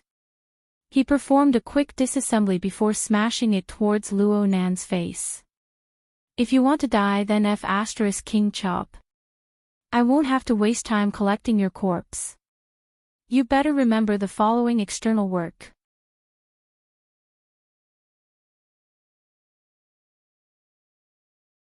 Chapter 925. Common name, Hellfire Tyrant. Type, Outworld species. Danger level, Calamity. Uncontrollable restlessness. Born in an extremely harsh special spacetime environment. Once it enters the local spacetime, it will rapidly decline. It has no concept of friend or foe. It must constantly kill and seize life force rich in restless emotions in order to maintain its survival. Only after seizing enough life force and completing a temporary transformation will it stop killing and enter the nearest star to use fusion energy to leave. Output, Hellfire Gray Crystal, etc. Case study, note, any Hellfire Tyrant that enters the local spacetime at its peak is undoubtedly at the Great Sovereign level. It possesses the most top-notch explosive lethality of its level. The auxiliary AI displayed the basic information regarding the Hellfire Tyrant in the virtual world. The last paragraph was highlighted in bold and highlighted in red as a reminder. Was this giving him, the designer of the new version of the Spacetime Fortress, some face? It was reasonable that the Spacetime Fortress was unable to withstand the most tyrannical eruption of a powerhouse whose concept was unclear for the time being. What the hell? The only thing that was clear right now was why the opponent didn't strike while the iron was hot after the world-shaking first strike can expand the results of the battle. It wasn't that he didn't want to, it was that he couldn't. The stream of flames that remained within the fissure tunnel was most likely the embers of the Hellfire Tyrant's most powerful level of power that had appeared out of nowhere. Luo Nan grinned. The sound of the needle-blade mechanical arm smashing against his visor still seemed to reverberate in his ears. Officer Xian Zhu was truly angry at that moment. It was for no other reason than that Luo Nan dared to stroke the tiger's whiskers of a great sovereign-level outworld species. Luo Nan attempted to use the syncopator to touch the deeper source of power in the extremely dangerous environment of abnormal laws. If Luo Nan really did it, he wouldn't be the only one who would suffer the backlash. Everyone who had formed the standard array with him would. Then, in this game scene, Luo Nan would likely be selected as a key casualty example of the Heavenly Yuan Empire's military security training this year under the name Luo XX. His name would be widely spread throughout the entire concealed light galaxy. Luo Nan knew that he had nearly done something stupid, but it was hard for him to defend himself. He could only borrow Go Ye's orders to do external work and leave his workstation with his tail between his legs. He buried his head in his work, no longer searching for those fantastical and wonderful thoughts, the source of the disaster. Of course, he would have to run 30 meters away to find the remnants of the Hellfire Tyrant's flames even if he wanted to cut it once. Before that, he, who had disobeyed orders and left his post, would have been killed by the military judge. However, there was something strange. Hey! Hey! Luo Nan! Don't get distracted. Okay. Luo Nan put on his armor and left the sealed area after the external assignment was issued. He began to deal with more complicated matters, and his partner returned to the beginning. At that moment, Liang Lu was also fully clad in armor. With the augmentation of the exoskeleton armor, his figure grew to 2.4 meters tall. His visor was cold and awe-inspiring, making him look much more ferocious. However, his voice didn't change. Don't worry, I've already explained it to Sergeant Xian Zhu. You are the kind of person who has sacrificed your common sense. Thank you. Sergeant Xian Zhu's violent temper is famous in the logistics department. He doesn't have a family and has always stayed in the army. His temperament is a bit eccentric, and he speaks frankly, but his heart really isn't bad. Don't take it to heart. How could I? Luo Nan absolutely wouldn't blame others for his own stupidity. What was troubling him right now wasn't his relationship with Xian Zhu. Instead, it was the noise. Luo Nan decided not to investigate the abnormal law environment of the fiery zone any further. He did his best not to think about it. But he didn't know why, but the gush of burning flames always hovered in his mind, faintly discernible. Plus, he would feel an inexplicable sense of dizziness whenever his gaze lingered on the fiery zone in the distance. He hated the faintly discernible noise even more. It lingered and reverberated in his ears. Could this be the backlash of the Hellfire Tyrant's control over the law? But I haven't cut it yet. Luo Nan couldn't understand. In comparison, the work at hand was far too clear and tight. According to Luo Nan's familiarity with Earth time, approximately 6 to 7 minutes had passed since Lieutenant Go Yi issued the order to construct the blocking position. The time limit of the order was about to arrive, and an extremely clear outline of the blocking position had already appeared. Just like the previous design, it was a soil patroller maintenance platform that was sitting on the beach as the cornerstone. It was highly compatible with the surrounding infrastructure modules. Like building blocks, it was a basic component that had been added.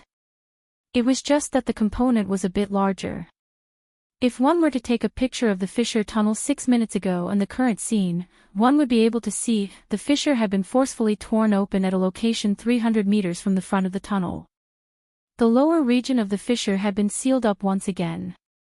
The height was approximately 20 meters, and it could already be considered a tall wall. The materials used to build the infrastructure module were the plate builder Zerg. Most of the energy reserves of the Earth Layer Patroller were poured into it and connected to the nodes of the spacetime fortress, forming a relatively dense energy path. Only then was it finally catalyzed. Within 6 minutes, the tall and sturdy city was completed in one go. There were many functional areas within the fortress that took shape as a single entity. The defense troops that followed set up polarizing shields, close-range defense cannons, beam weapons, and so on. They transformed the fortress into a rather large blocking position. Perhaps it was more appropriate to call it a fortress. There weren't just a few maintenance soldiers in the fortress right now. During the construction process of a few minutes, 3 squads of defense troops were ordered to come over to provide support. There were also maintenance, medical, and other special troops that arrived one after another. In addition, a portion of the squads that had retreated from the intense battle at the front lines were also resting and breathing here. They were also temporarily reorganized according to the needs. All sorts of officers and soldiers were stationed here. Over 70 people had already been arranged to stay here. The highest commander of the blocking position had already been replaced by Field Officer Meng Fan, who had just retreated from the front lines. Meng Fan had injuries on his body and was currently receiving treatment, but his thoughts were clear. Though he had taken over at the last minute, he still arranged everything neatly and orderly based on the foundation established by Lieutenant Go Yi. This was especially true for the coordinated operation of the standard array.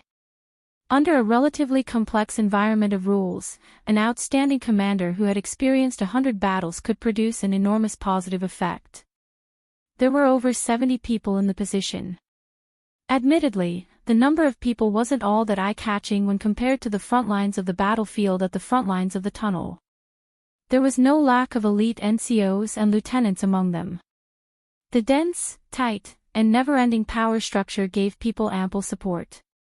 It was as if everyone's energy was inexhaustible and inexhaustible. In addition, they were successfully combined with the configuration environment of the spacetime barrier.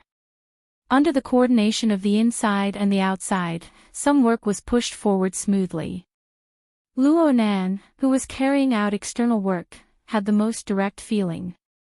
Right now, Luo Nan was responsible for debugging the energy conversion module at the front lines of the position. According to the relevant drill manual, the dozen or so connectors of the module had to be tested uniformly. These connectors were interconnected. If a single error exceeded the standard, the entire test would have to be redone. In the past, this sort of work was handed over to the experienced and steady old maintenance personnel to do. Luo Nan didn't even have the qualifications to do this. But now, under the deployment of Lieutenant Commander Meng Fan, over half of the elite maintenance officers of their full maintenance team had been dispatched to the front lines to carry out battlefield repairs and support the tense battle situation. Most of the work on this side was left to the 2 rookies, Liang Lu and Luo Nan. Luo Nan had made up his mind to study and research deeply. But when he really got started, he discovered that the complex module debugging work didn't live up to its name. He didn't need to calculate and adjust these multi-headed modules at all. It was as if they had their own magnetic suction force. As long as the approximate position was correct, he just needed to place them in that direction, and they would automatically find their position. They would connect with each other precisely without any mistakes. At this stage, the docking coordination between the array and the environment configuration has already reached the point where it has its own rules. It doesn't exceed the rules. The dead and the living, the tangible and intangible. They can actually be fused to this degree. On the other hand, the Inferno Tyrant was able to forcefully tear a large hole in this highly fused and coordinated virtual fort. Just how powerful was the Inferno Tyrant when it was at its peak? TSK. How did it get to the top again? Luo Nan shook his head and sent the debugging results back. He received the approval of Xian Zhu and Go Yi. At the same time, a new mission was sent over. Install a Frozen Life transfer and maintenance module on Weiji 06. Frozen Life. Luo Nan didn't understand what Frozen Life meant, so he searched for information. At this moment, Liang Lu, who was next to him, took in a breath of cold air first. Hiss. The transport of the critically ill is done here. The fissure tunnel had been forcefully torn open under extremely unexpected circumstances. It was admittedly a shortcut that led directly to the interior of the relay station base, but it wasn't on the planned route. Naturally, there was a special shortcut for transporting the wounded.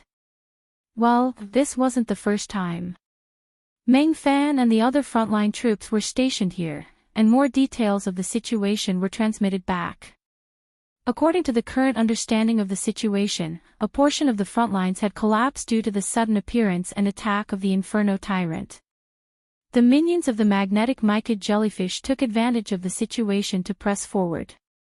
They took advantage of the distortion and damage of the space-time barrier to break into the core region of the front lines. Sir Shi Yuan, who was commanding the front lines, reacted quickly and decisively. He used the configuration design of the front lines and the support of the standard array to forcefully push his cultivation to the level of a senior monarch in a short amount of time. He resisted the wanton slaughter of the Inferno Tyrant and waited for the enemy's strength to decline. Of course, this had enormous repercussions. Aside from the effects Sir Shi Yuan himself had suffered, the front lines were also affected by the aftermath of the confrontation between the strong, forming a state of chaos. Anything could happen in chaos.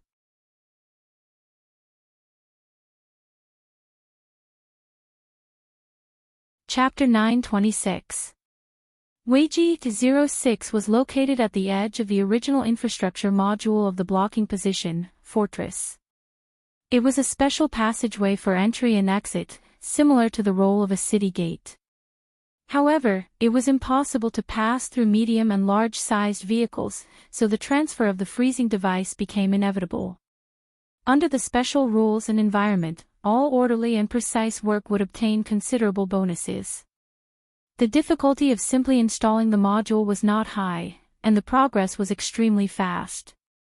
Plus, there were 2 senior maintenance personnel with the most experience in the blocking position. They were remotely commanding and guiding, so Luo Nan and the others could calmly discuss the technology of the freezing device and the corresponding gossip. Is it a device similar to time freezing? How can it be that exaggerated? It's just an instant freezing into a state of imminent danger. Plus, it's impossible to use it without a certain foundation and prerequisites that are extremely expensive. Liang Lu's family background was decent. For him to say something like, extremely expensive, the price of the so-called prerequisites could be imagined. Luo Nan went, oh. He didn't care about the price and the like. He just used the transfer and maintenance module blueprints to try to deduce the appearance of the freezing device. It felt like a space-time configuration design. It was quite rare these days. Concentrate. Adjust the parameters and test it again. You need to have the right attitude when dealing with these heavily injured people. Officer Xian Zhu's mouth always tasted weird. He was remotely commanding through the temporary group channel, but it was practically useless. Instead, he wasted a relatively ideal surgical window. He could only continue to be a cripple. He was vexed right now, and it seemed like he was looking for trouble. After lecturing Luo Nan and Liang Lu, he turned to complain to the other side. There are hundreds of transport routes, and they chose the worst one. Passing through from this side, they can't at least guarantee the consistency of the rules and environment. Including the forward position, is there any place with more chaotic rules and environment than this fissure tunnel inside and outside of the relay base? It's like a wildfire on the side of the road. How can there be an opportunity to choose calmly on the battlefield? The other person sent to supervise and control was Lieutenant Go Yi. He no longer bickered with Xian Zhu in the temporary group channel. He just discussed the matter as it stood. Rescuing and transporting the heavily injured is never easy. Due to the awkward location, there is no way to pass through the chaotic battlefield and enter the shortcut. It is possible to transfer through a fissure. No matter what, this was an extremely important mission. Otherwise, Field Officer Meng Fan would not have specifically ordered Go Yi and Xian Zhu to supervise the work after sending out the maintenance soldiers. At the same time, inside Weiji 06, there was a platoon of combat soldiers on standby. It was said that they were there to provide support in the event of an unexpected situation.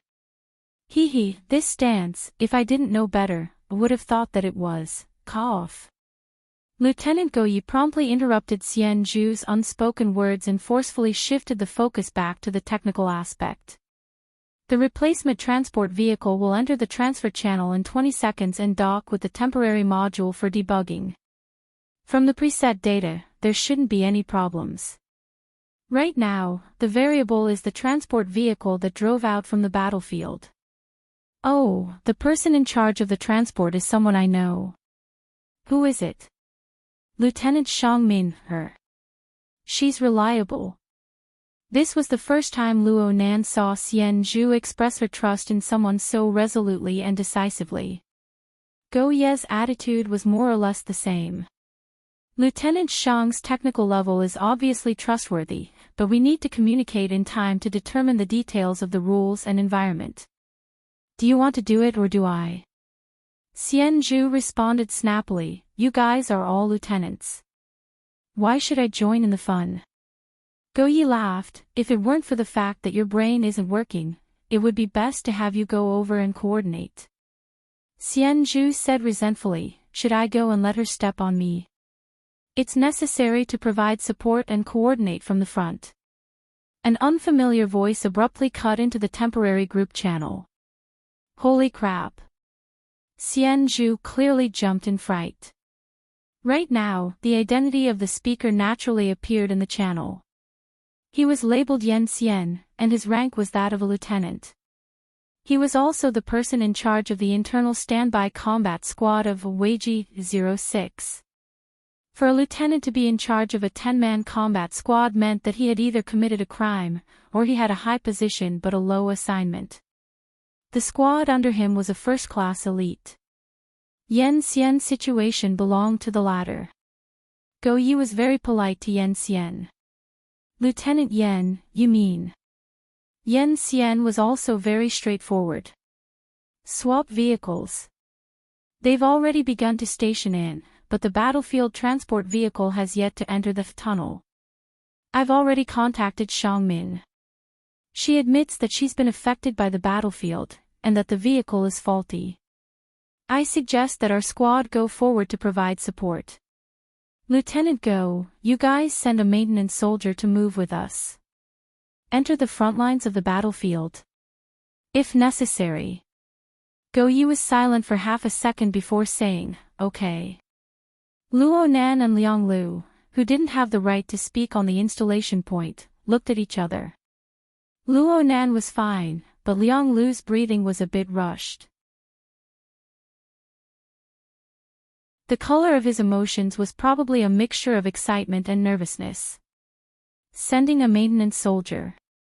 From the looks of it, there was a high probability that one of the two would be chosen. And this mission was fundamentally different from any other maintenance or patrol mission from before. Only, Liang Lu's state of mind was still in a tumultuous upheaval. Xian Zhu had already called out names a step ahead of the two superiors. Luo Nan can go. He's an installation personnel. He has a plan in mind, and he's pretty good at playing with the syncopator. Go over early to make some adjustments. This will save time. Liang Lu was stunned. He didn't even know if he was disappointed or relaxed when Go Yi approved of it. Luo Nan can go. It was still Xian Zhu.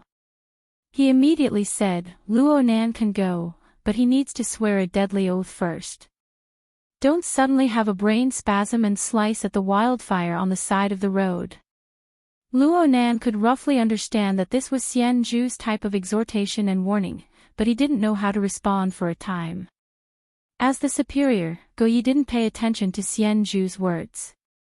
After a breath's worth of time passed, Go Yi suddenly spoke out of the blue. The news just came. Heiner is gone. Zoom isn't doing too well either. Xian Zhu didn't say anything, but Liang Lu, who was next to Luo Nan, said, Petty Officer Heiner. Luo Nan had a bit of an impression. Heiner and Zoom were both members of the full maintenance unit. They were also veteran maintenance officers. They had been dispatched to the front lines to do wartime maintenance early on. Luo Nan had never met them before. It wasn't to the extent of being sad. But these two familiar yet unfamiliar names suddenly weaved together into an ominous tune. It was more realistic than any warning on the eve of a mission. Only the sound of the voice could be heard in the channel, but no one could be seen. Go Ye's tone was flat, and he brushed this off. He only said to Yen Xian, We're already on our side. Literature building.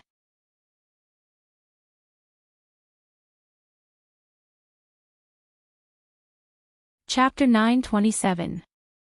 From beginning to end, the two officers didn't seek Luo Nan's opinion. Luo Nan was a soldier who had to obey orders at this time, even if he was a rookie recruit. Luo Nan didn't raise any opinions. He couldn't even confirm whether or not this was another mission arranged by the Inner Universe Simulator's primal chaos mechanism. Aside from Liang Lu beside him, there was no one else to send him off. In reality, Liang Lu's mood was at a low ebb right now.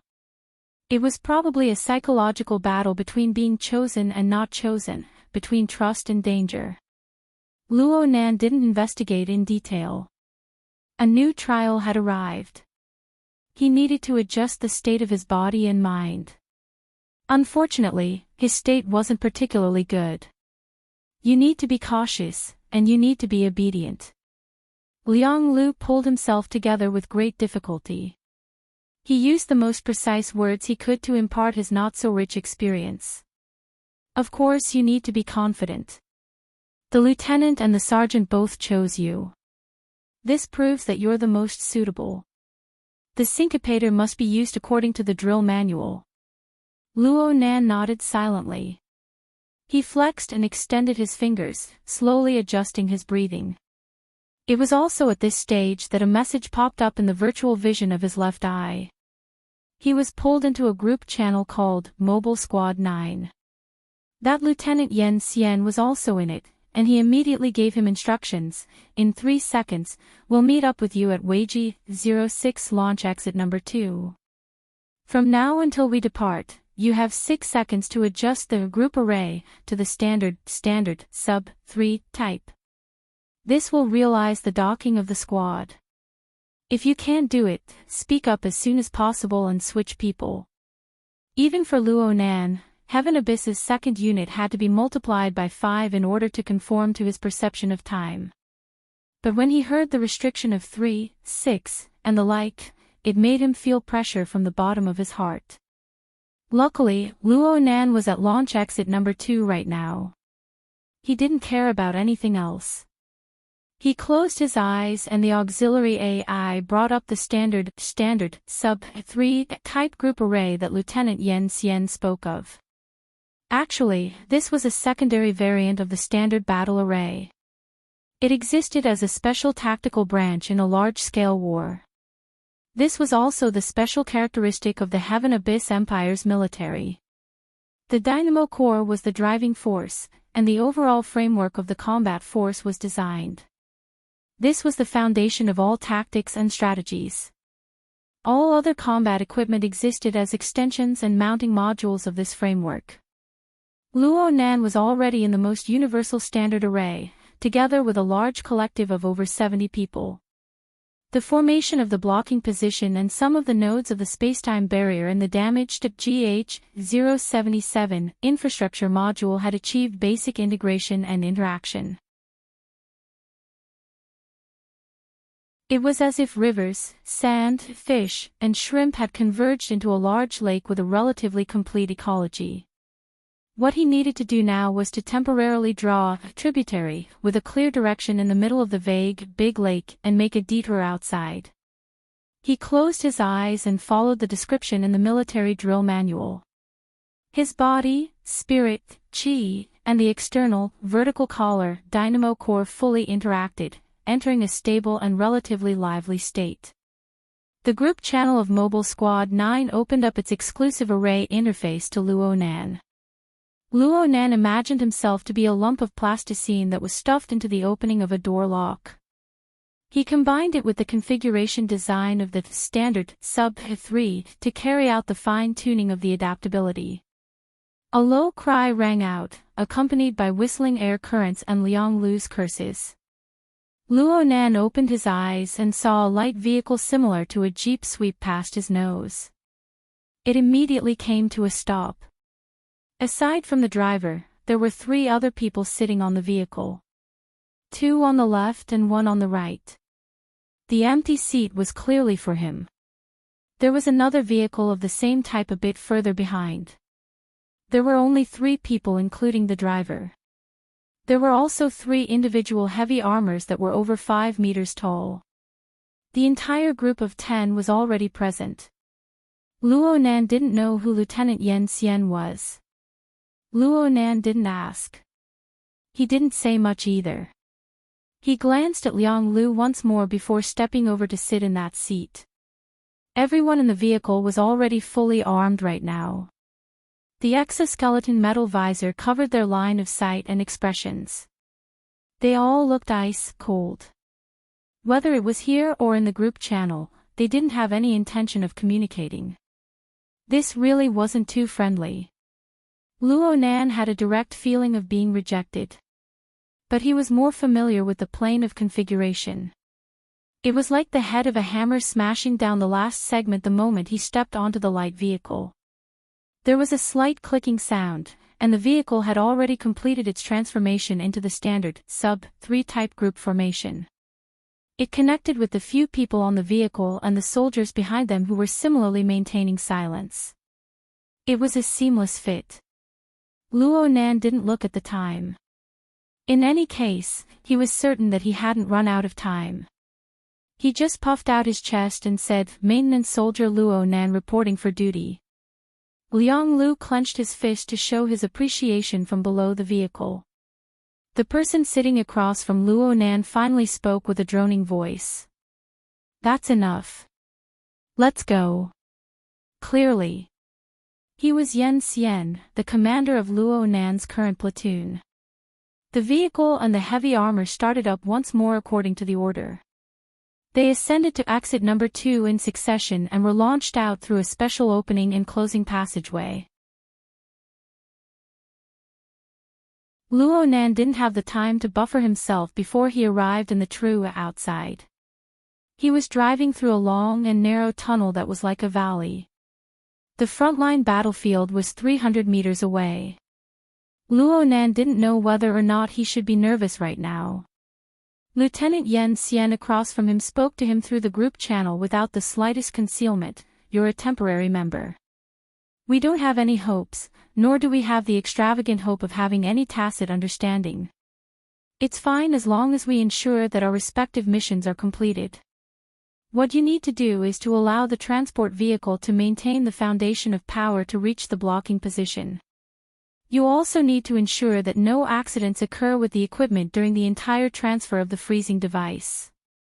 As for your safety, we are responsible for it.